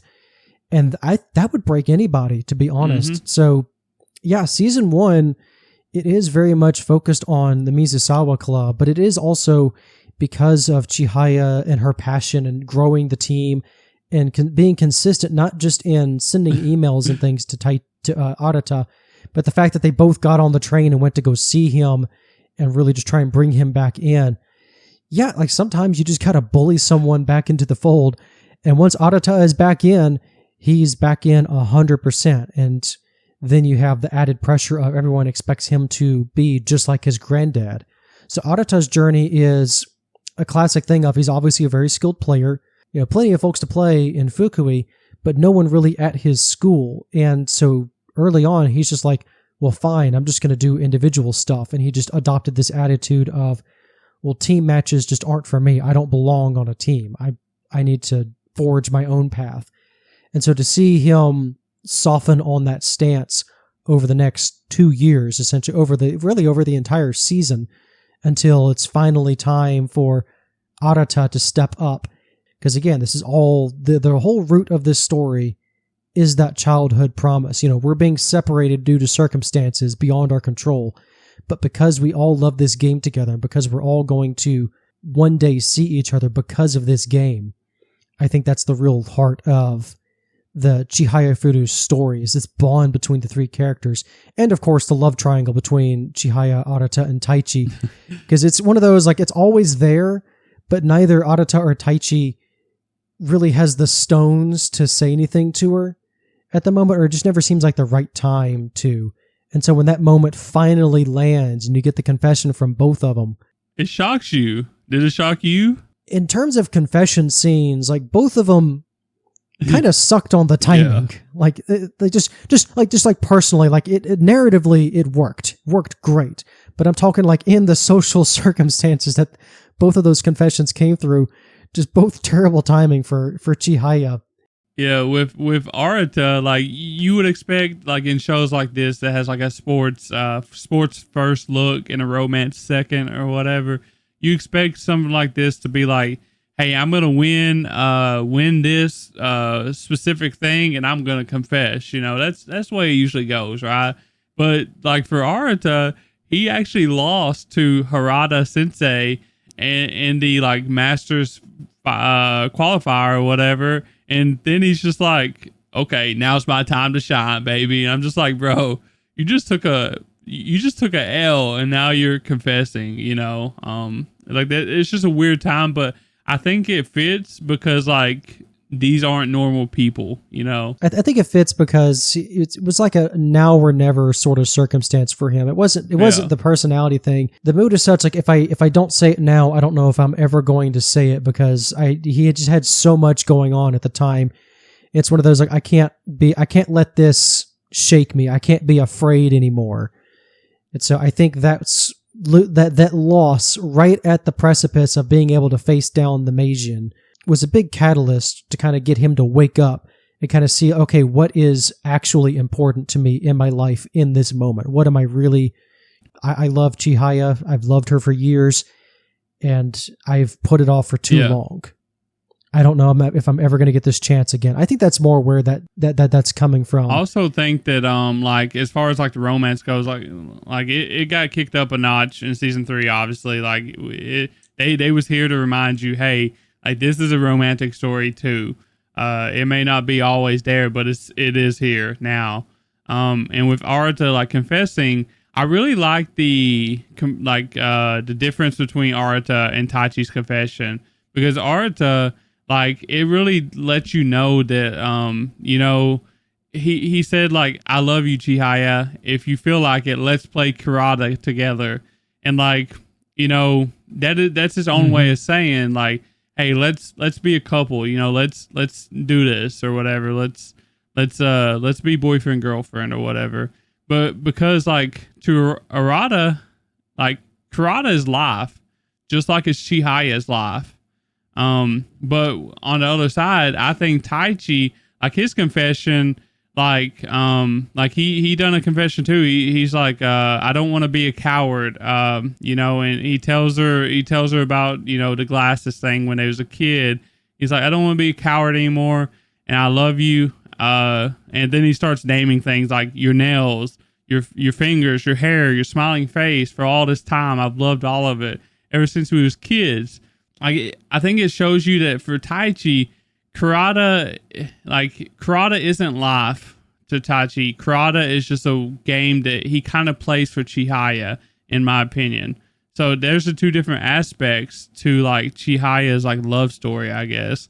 Will she pick someone that, you know, that loves karate just as much as her, or will she pick someone that loves her for her and not, you know, it doesn't, like, you know what I mean? He'll do anything for her kind of way. Yeah, we'll have to see, because the manga itself, again, it puts us right at that precipice after those confessions. I think it's a real credit to more of the staff and like just how tightly written of a show that this is. And some real props to the writing staff. I'm just going to keep it to the series composition credits, like the top level writers, because you got season 1 was Naoya Takayama. So they're primarily a live action writer. Their only anime credits aside from Chihayafuru season 1, it's Supernatural the animation in 2011, and then Idol Incidents in 2017. But from seasons 2 and 3, we have Yuki Kakihara.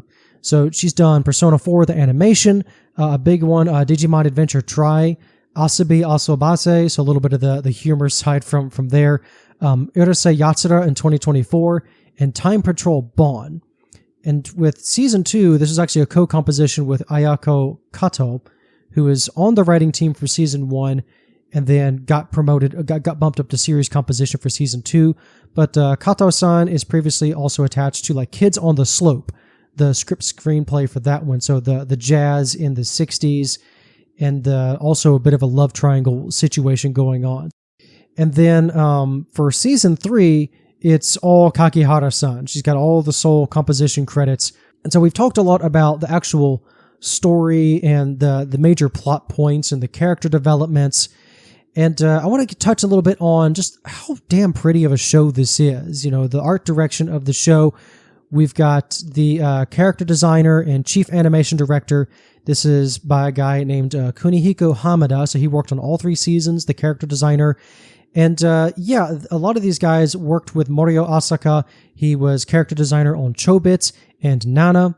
So again, character designer and animation director, as well on Cardcaptor Sakura, the clear cards, as well as Yamada-kun 999. He's going to also be attached to Awajima. I also don't want to forget, if you want to see a show that looks a lot like Chihayafuru in its character designs, he's the character designer for Ore Monogatari, My Love Story, the one from 2015. You look at that show, it's like, oh yeah, just almost 1-to-1. And also on the art director credits, this is Tomoyuki Shimizu. Again, they're attached to all 3 seasons of Chihayafuru. Some of their earlier art credits come from Master Keaton and Monster. They've also done backgrounds for Wolf Children in 2012, as well as In This Corner of the World 2016. So really like very detailed, natural, very soft color palette themes, like very just natural movies, especially In This Corner of the World, like very watercolor backgrounds, very bright. So as far as their experiences with Morio Asaka, the director, they've done art direction on Nana, Cardcaptor Sakura, the clear cards, and Yamada-kun 999. And then outside of Madhouse, they moved over to MAPPA for 2015's Ushio and Tora. And then currently, Shimizu-san is working with the 2024's Blue Exorcist series over at Studio Volm. And as you would expect from something like a shoujo or josei work, a lot of moments of the wind blowing flower petals through the room, or Chihayafuru, when I think back on it, all I can think of are like bright colors, bright environments. I think the show is really effective in its art direction and showing, you know, when a character's really feeling down or when they're feeling stressed, or, you know, all of your typical gloom effects. I think for what it is, of where most of the series might be taking place in a single room, they have a lot to work with on how do the cards make you feel? How do the characters doing? And then you have some really stellar landscapes, even for like a school and all of the historical places that they get to go through. Like I can feel the heat radiating off the sidewalks when they're at the summer tournament at the Omijingu Shrine. And that moment when, you know, Chihayafuru inspires this deep red color, and they go, you know, what color do you think the shrine is? And of course, obviously, it's going to be this deep, majestic, you know, Japanese torii gate red. Just love the colors of this show. I feel like the production for this is like insanely good for like the time period, especially for like a show like this. Like you usually don't get all of this for like a simple like karate or shoujo, you know, like you just, it doesn't happen often. They usually do all this stuff for, you know, what they think people is going to watch more of, you know? So I really like that they did everything.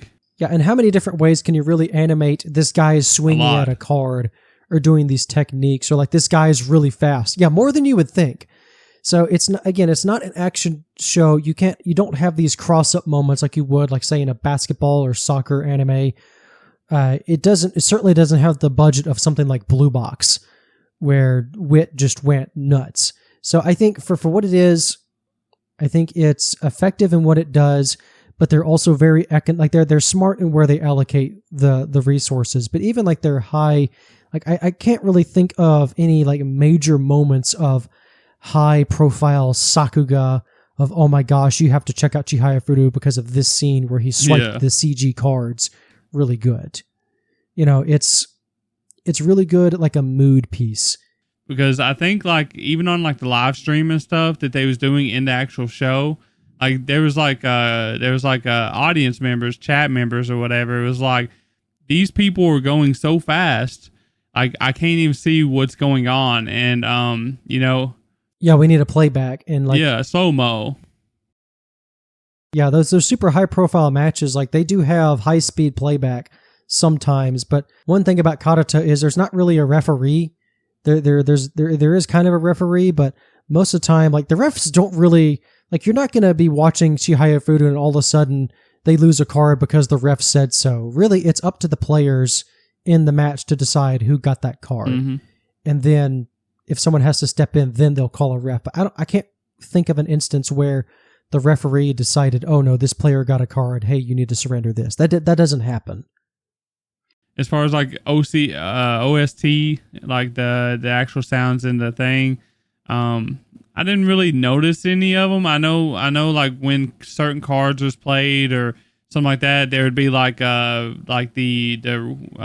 rustling of leaves blowing in the air. Yeah, rustling of leaves, like a chime. I think they've done a really good job at that. Like like certain cards, like actually like bringing that atmosphere to life. Yeah, I also like when like there's a card being read and or like someone's in a bad mood, or just anytime there's a tournament and folks are having thoughts, they're always like the poem being read on the card always seems to correlate with what that person's thinking about in a sort of allegorical sense. And I think that's a really cool, like clever mechanic of the show as well.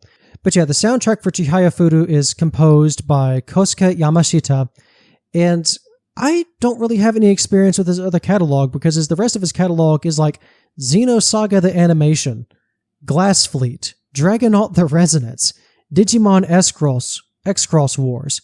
But I did hear his soundtrack for Dragon Ball Daima, and again, that was pretty solid. He's also done arrangements for Cutie Honey Flash, Konichiwa An, which is Anne of Green Gables, 2009, and then the 2009 movie for Space Battleship Yamato. And what I can say about the soundtrack for Chihayafuru is he basically centered the soundtrack around 5 notes. Dun dun dun dun dun. 7 notes after that. Dun dun dun dun dun dun dun. That's the whole soundtrack.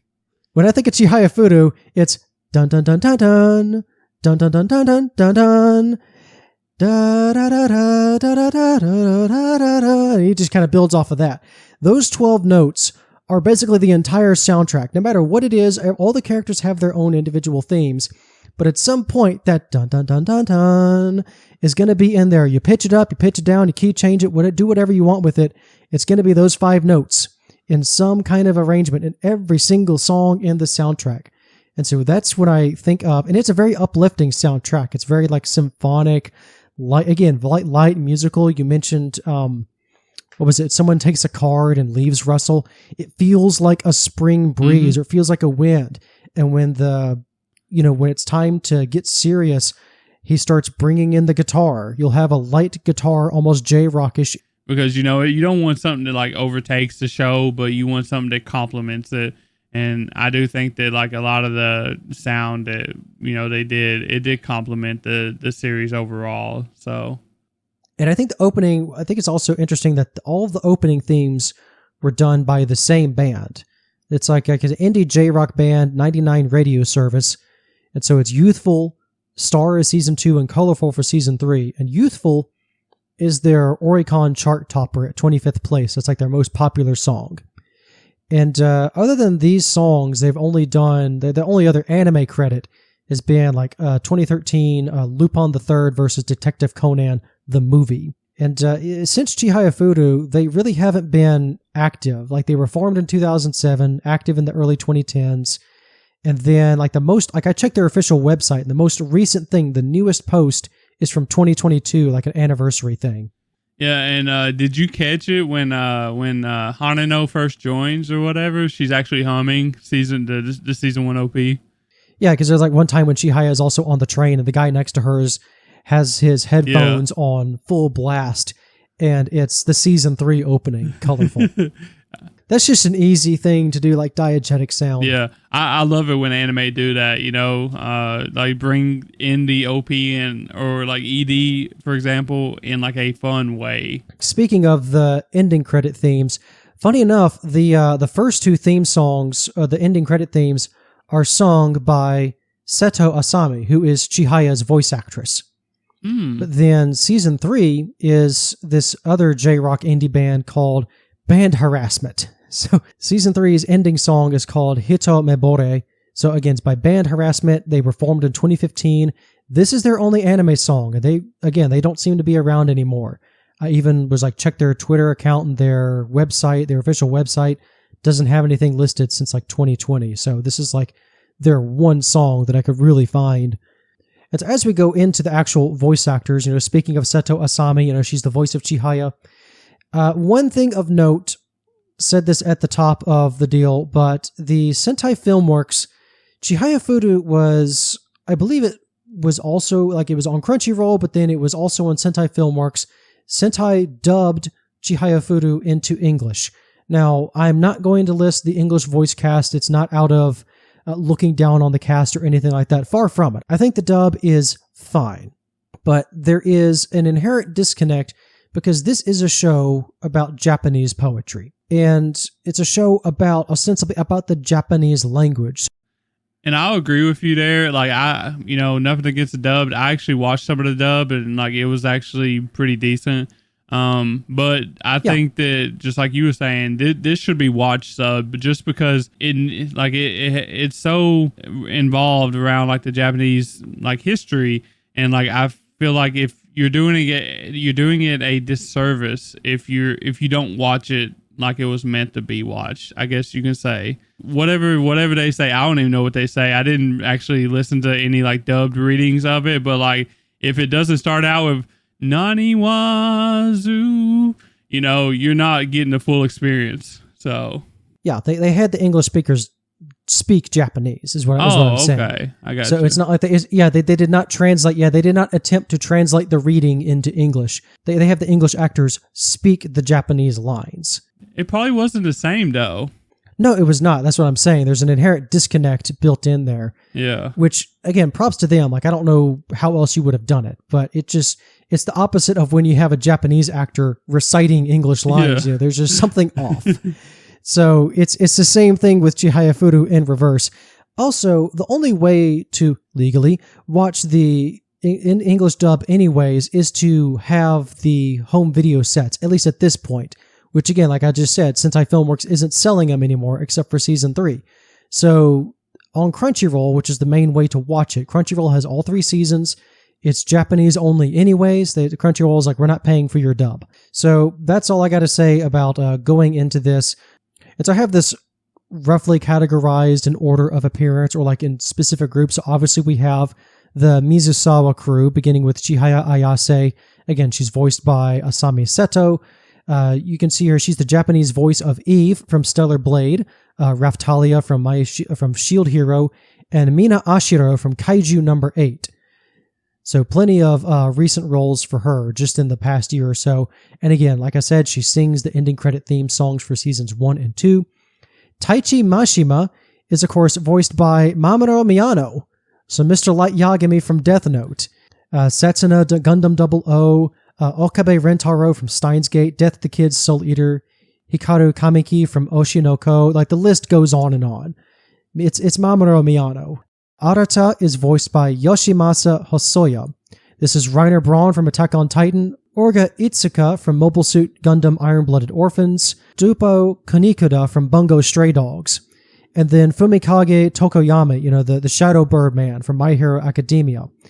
And this time he's having to do a little bit of a Western, almost Osaka-like accent. That's another thing for the Japanese dub. You get all the different regional dialects for the readers and Arata. It's almost like a Southern kid talking to someone from New York is kind of how it comes across when Arata starts opening his mouth and you have all the Tokyo people. It was actually a pretty big shock, when we went from kid versions of our main 3 or whatever. Yeah, they have different actors as well. Yeah, whereas Chihaya and Taichi, they didn't change, their voices didn't change a lot.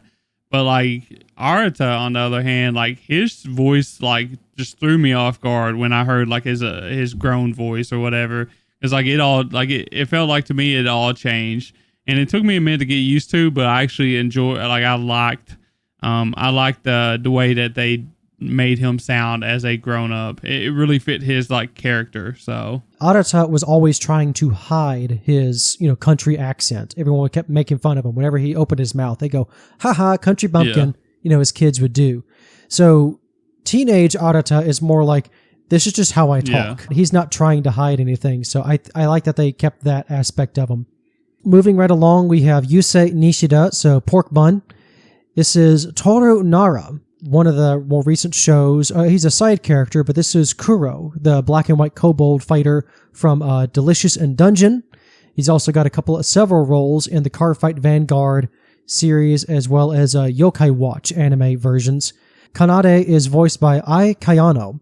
So more recently, this is Tawasa from Towa no Yogare, or Dusk After the End of the World, but also Yuriko Okada from Tojima Wants to Be a Kamen Rider, my queen, doing a very different voice in Tojima Wants to Be a Kamen Rider instead of the soft-spoken Kanade.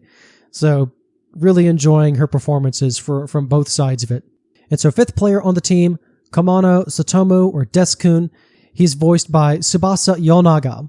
So Nagisa Hazuki from Free Iwatobi Swim Club. Also Manabi Sangaku from the anime Yowamushi Pedal, so the cycling anime. And their club advisor, the PE coach, and later, Chief Karuta, I've got your back.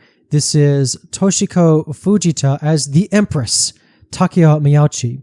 And she voiced Miyauchi in the first 2 seasons, but unfortunately passed away in 2018.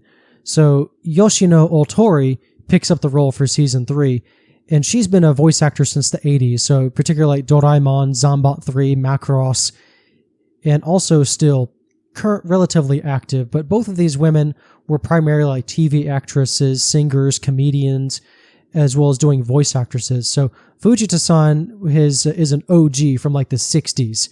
And in fact, she does if you look up Dororo 1969, she's the one singing that theme song. Okay.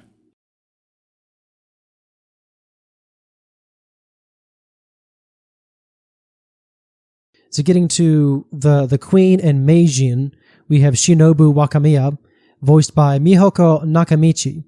So her first appearance, Nakamichi's first appearance, is in Tokyo Magnitude 8.0. So about in 2009 is when she appears on the scene. But that's as like additional voices and unnamed characters. So her only other named character role is an adult character like Mylene from Yumeiro Patisserie. So Shinobu Wakamiya is like Nakamichi's big like side character role. Like this is one of her like big roles. So I'm looking forward to seeing what else she has in the coming years. Hisashi Suo. So again, he was introed in season 1, but we don't really get to hang out with him until season 3. Late season 2, season 3 is when we really get to hang out with him and kind of get his whole deal. He's voiced by a fellow named Hiroki Tochi.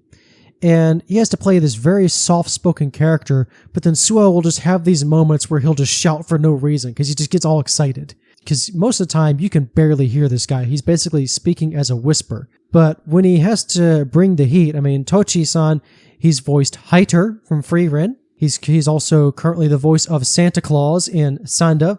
And one of my favorite side characters of last year, he's the doorman robot from Apocalypse Hotel. You're about to witness the best ever door opening you've ever seen, and then he collapses.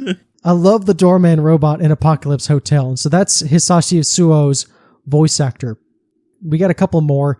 Seasons 2 and 3, again, starting with the new members. Sumire Hanano. This is Megumi Han. So Rinko Yamato from My Love Story.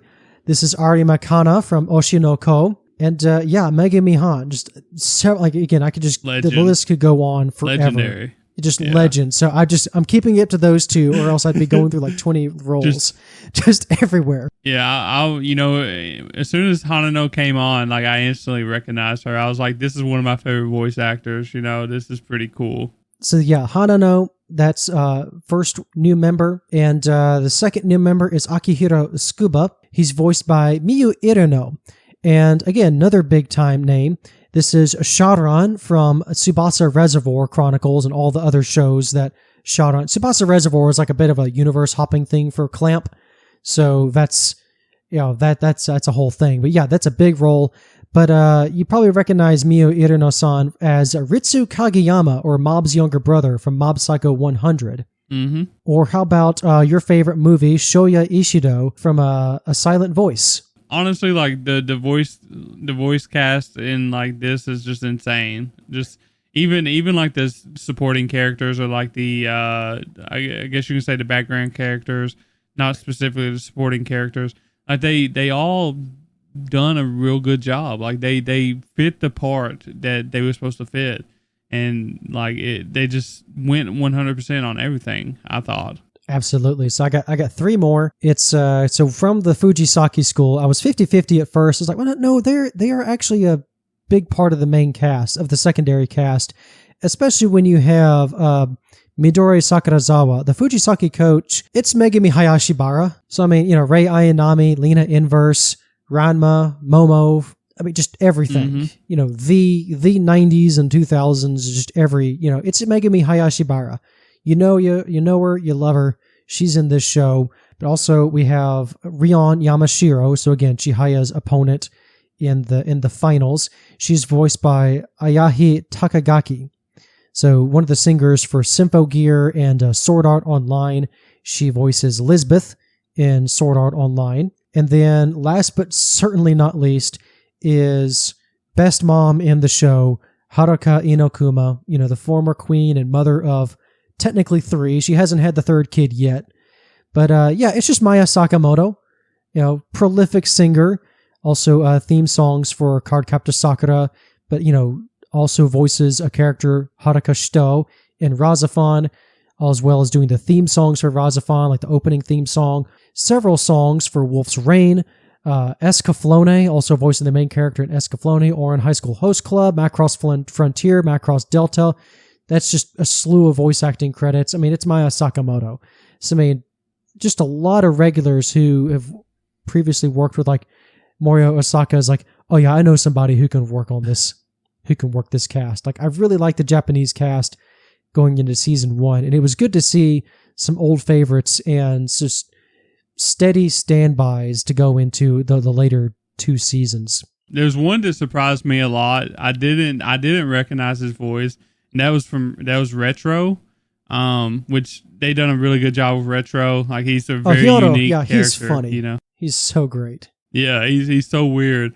But would you ever expect that to be Zoro's voice actor? No, I wouldn't, which is hilarious because he get to do like this high strung, just manic energy, superstition to the max. Like, he literally throws tarot cards to determine the team's lineup. And he has this weird spinning thing that he does. The insecurity that lies underneath all of that. He's a great character. Also, the fact that he's dating Nishida's sister. That's always like, again, starts off as a really funny joke of like, how did he land? But then to show like, oh, he's actually a devoted boyfriend and she really wants to support him. As funny as, again, some of the jokes always are, because she always makes t-shirts for everybody. So there's like a t-shirt that she makes for the team, for the Mizusawa team, of like, here you go, here's your shirts. And it said like second place at the regionals, congratulations, we're the second place team. She's all in on just Hokuo trolling Mizusawa whenever she can. Yeah. But then she also shows up to support her boyfriend. And she has like, what is it? She carved out a flower thing to wear around her head, and she's just standing in the audience doing this flower dance for him. How was she not thrown out of the room just for that? But the fact that that's Zoro's voice actor is just that much funnier to me. It is. As a big One Piece fan, like I legit never knew that he was actually Zoro until I looked, and I was like, are you kidding me? This dude's actually Zoro? I'd actually like double source it just to make sure. Yeah, but it's like when Luffy's voice actor got to voice Turbo Granny and Dandadan and goes like, I'm actually this old and I'm just going to play a cranky old lady for Well, what's funny about that is like, in One Piece, she actually does the Turbo Granny voice in One Piece. Like when Luffy gets really tired after like his latest Gear 5 or whatever, and he actually turns into the old man Luffy or whatever. Like she literally is Turbo Granny at that point. And whenever Turbo Granny came along, I was like, this is just old man Luffy. This is all this is. Thank you for bringing that. I didn't have that in my notes, but so thank you for catching me there. But yeah, I mean, just everything about this show, like there's so much more. I'm telling you, I have pages and pages and pages of notes. I was watching this show. I was writing down who did what in every round. I was writing down who took, well, not so much who took one card, but like I had the endings of all of the matches, how often it came down to such and so.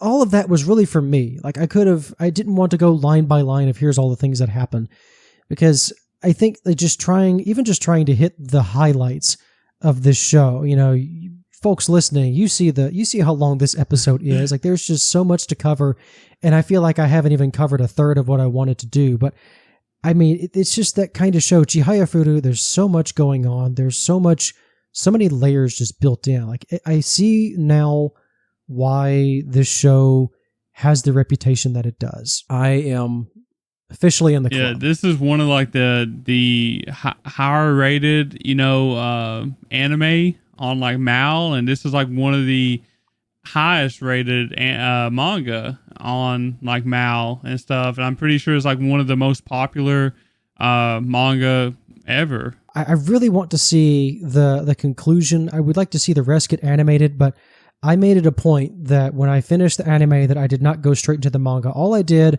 was I saw the listing say that Chihayafuru season 3 ends like at chapter 144 of the manga.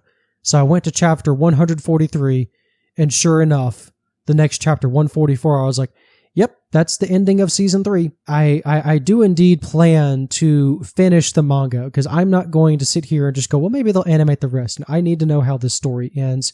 Yeah, I mean, other than like One Piece, honestly, and looking back on like my anime like watching career, I guess you can say, other than One Piece, like this is honestly the fastest I watched like a 75 episode show. Like I legit could have watched it in like 2.5 weeks to 3 weeks probably, and not been tired of it. And that's the thing with me usually, is like I can't hardly watch these long drawn out seasons, like, because I get tired of that. Like that's one of the reasons why I watch seasonal anime. Like I like variety. I like switching it up. I can't hardly stick with a show doing the same thing, for long periods of time. But for this, like that goes to say something. Like I could have watched all 3 seasons, 75 episodes in 3 weeks. And I think that's just a testament on how well the pacing was and how good it actually is story-wise. Nothing in this show, I think, feels drawn out.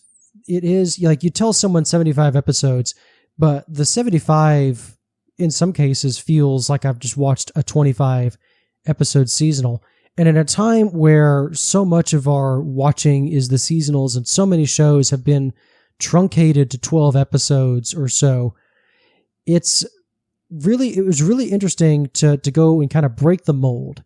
I really wanted to challenge myself with not just this episode, but just kind of moving forward with the anime field guide of maybe trying to pick up more of these kinds of shows in the future.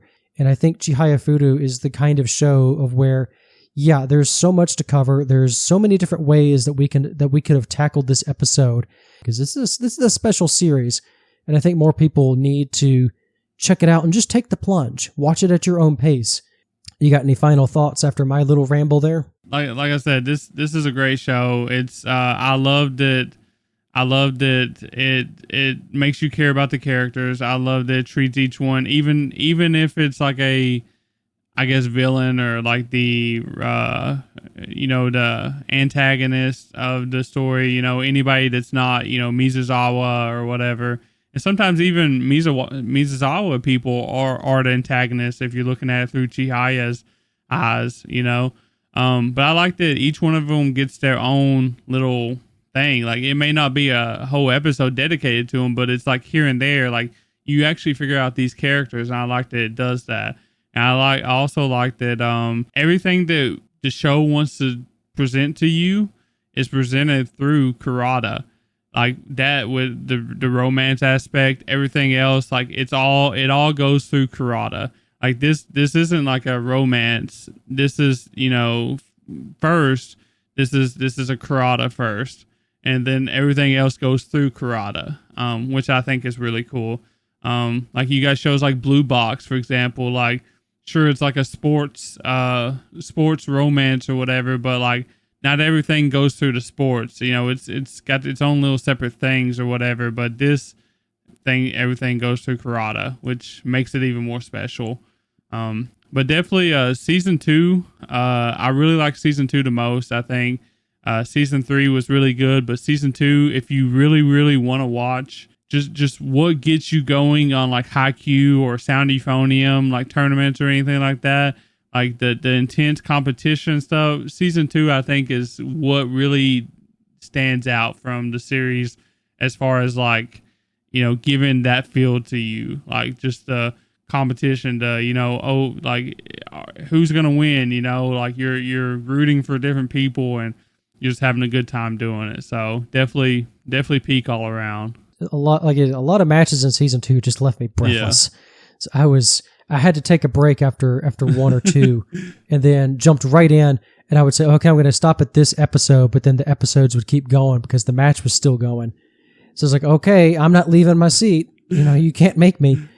But if I was to try and sum it up, season 1 is very much like a solid setup. It's more like slice of life. We got to get the team together. Mm-hmm. Season 2 is pure payoff. Everything that was built up. Season 2 is, here's the lessons that we learned. We have a year under our belt. We've experienced the pressure before. Now all of this new stuff is familiar territory. So then season 2 kind of represents what I think the Mizusawa Club currently, as far as the anime runs, season 2 represents the Mizusawa Club at its peak, at its players' peak. And to see them still have plenty of lessons to learn, but as far as the team side, that's almost, I'm not going to say it's the conclusion of the team stuff, because again, I've read ahead like the next 2 chapters or so in the manga, so it's certainly not the end of the team stuff. You have an entire year left to play. But for what it was and what it set up in the anime, that's definitely the payoff. Season 3, I think, goes back to more of the slice of life. This is more individual focused. One thing I didn't mention was it was a nice feature. Season 3 was also a nice feature if you like the side cast. It was really more of like fleshing out the side cast. So Chihaya's mentor in the Shiranami Society, Harada Sensei, and his passion of even at 57 years old and with bad knees, he still desperately wants to be the Meijin, and he defeats Arata in the finals to get that privilege. And to watch him, the way that he does that, that was, for a couple episodes, it was all about Harada Sensei. And then you had moments of Rion, but then you had episodes focused on Inokuma-san, and her journey. And is it okay for me to want something for myself, even though I have to be a mother to these children? Like her toddler is just, I want mama, mama, mama. And she's literally nursing the baby in between matches, doubting herself severely. Like, do I deserve to be here? Am I being bad am I a bad mother for doing this? So things like that are really good for season 3 and really fleshes out the side cast. But it also feels like a setup season, because after, when you hit the peak in season 1 and you hit such a conclusion in season 2, where do you have to go? Your heroes are up, so now you got to knock them down. And so season 3, though it ends on a little bit of a dour note for some of our players, for Chihaya and Taichi, they got to work things out, but it's going to be, when you're knocked down, you're going to get back up. And so that's where it is at the end of season 3, where Arata is now the guy who has to step up and create a team. And now everyone's telling him you're crazy for trying to form a team when you should be focusing on individual matches. Arata's like, I can't tell you why I'm doing this. Just something tells me I need to do this. And it's the same for Taichi and Chihaya. Something about it, they are burned the heck out right now. They need to take it away. They need to have other experiences. And so I desperately want to see a season 4 where we can see this animated of, okay, how is all of this going to resolve? Are they going to find their way back? Obviously Chihaya is going to come back to the team. I don't think that's like a foregone conclusion that she's going to return to Karuta. Ending it on that way of it, like mostly on a somewhat dour but still somewhat optimistic note, is kind of why I think I agree with you that season 2 is also my favorite, because it's such a monumental payoff, and it's almost like it still ends on its own cap of teams are over, individuals are over, but now we're getting ready for our next step. I think if I had to say which is which, I think it'd be season 2, season 3, and then season 1. I really like season 3 because, like you said, we got like a lot of the side characters or whatever. Harada and the former queen and Haruka, those two, their two stories or whatever. Like, that's some of my favorite moments of Chihayafuru, because like that's real shit, you know, like that's like she, like the former queen, she's like, you know, I want to show people, I want to show all these young girls like they can do this, you know, they don't have to stop just because they have kids. They can, you know, still compete. In the same way with like Hirata sensei, he, you know, he's old, like he has to use tactics to getting through the game, but like he's showing people that like old people can still compete in this, you know, competitive game. You know, he might have to, you know, skip a game 2 in order to do it, in order to rest and come back in game 3, but he still gets it done. And I like that. I like that they showed those stories in season 3. It really like solidified Chihayafuru as a really good anime, all around anime. Yeah, and even though with season 1, there's not a single bad season. Yeah, no. It's just one of those like, because it's just all set up. You need season 1 to make all of these other moments work. So there's not a single bad season in this show. Everything is all fire. Especially because, again, the core is these 3 kids who came together because of a card game, because of the passion for this sport. They are separated, but they are then reunited due to a shared passion of a sport. And if there's anything to take away from that, I mean, like that's just good storytelling. That's just pure, like these kids are meant to play this sport because it's what truly bonds them together. And I love how Chihayafuru really is all like, just makes Karuta really the central focus of the show without turning Karuta into the gimmick through there. Like Karuta is truly the storytelling vehicle that this entire series is based on, and not just the card game, but all of the poetry as well. So I love how it's the poems on the card, this collection. It's not just a collection of words. As they go through these experiences, as they experience the highs and lows of life, the different poems start to mean different things to them, or they gain a newer appreciation for this collection of poetry that they didn't have before, because frankly, they just didn't have that life experience. You know, you have to experience a little bit of heartbreak to truly understand some facets of art and some facets of, especially for love poetry. So I think so much of the intersection of art and culture and the competition is something that I think only Chihayafuru can really pull off. No other sports anime that I've seen has really been able to do this, because no other sports anime and just sports series has that severe cultural aspect so baked into the show. Well, Tyler, I hope you enjoy coming out this evening and talking about, so like you said, some peak anime with me and Chihayafuru.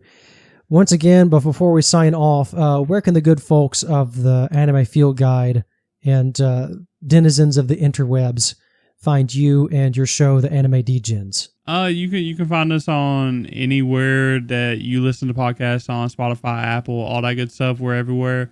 We got the videos on YouTube, Anime Degens, linktree.com/Anime Degens for all of our links and all that good stuff. You can find us. But other than that, yeah, I mean, I appreciate you for letting me come out here and talk about this. You know, first of all, like I appreciate, like I thank you so much for actually making me watch this show. Like that's the first and foremost, because you know, without you, this show would have been on my watch list for many more years. Shout out to you for actually making me do it. I needed to, and I'm glad I did, because it was it's honestly one of the best anime I've watched. So. But yeah, thanks again for having me. Oh man, that's high praise indeed, and thank you for keeping me on task as well. So we'll for everybody else, thank you for listening to the show, and as always, I hope you guys stay safe and watch more cartoons.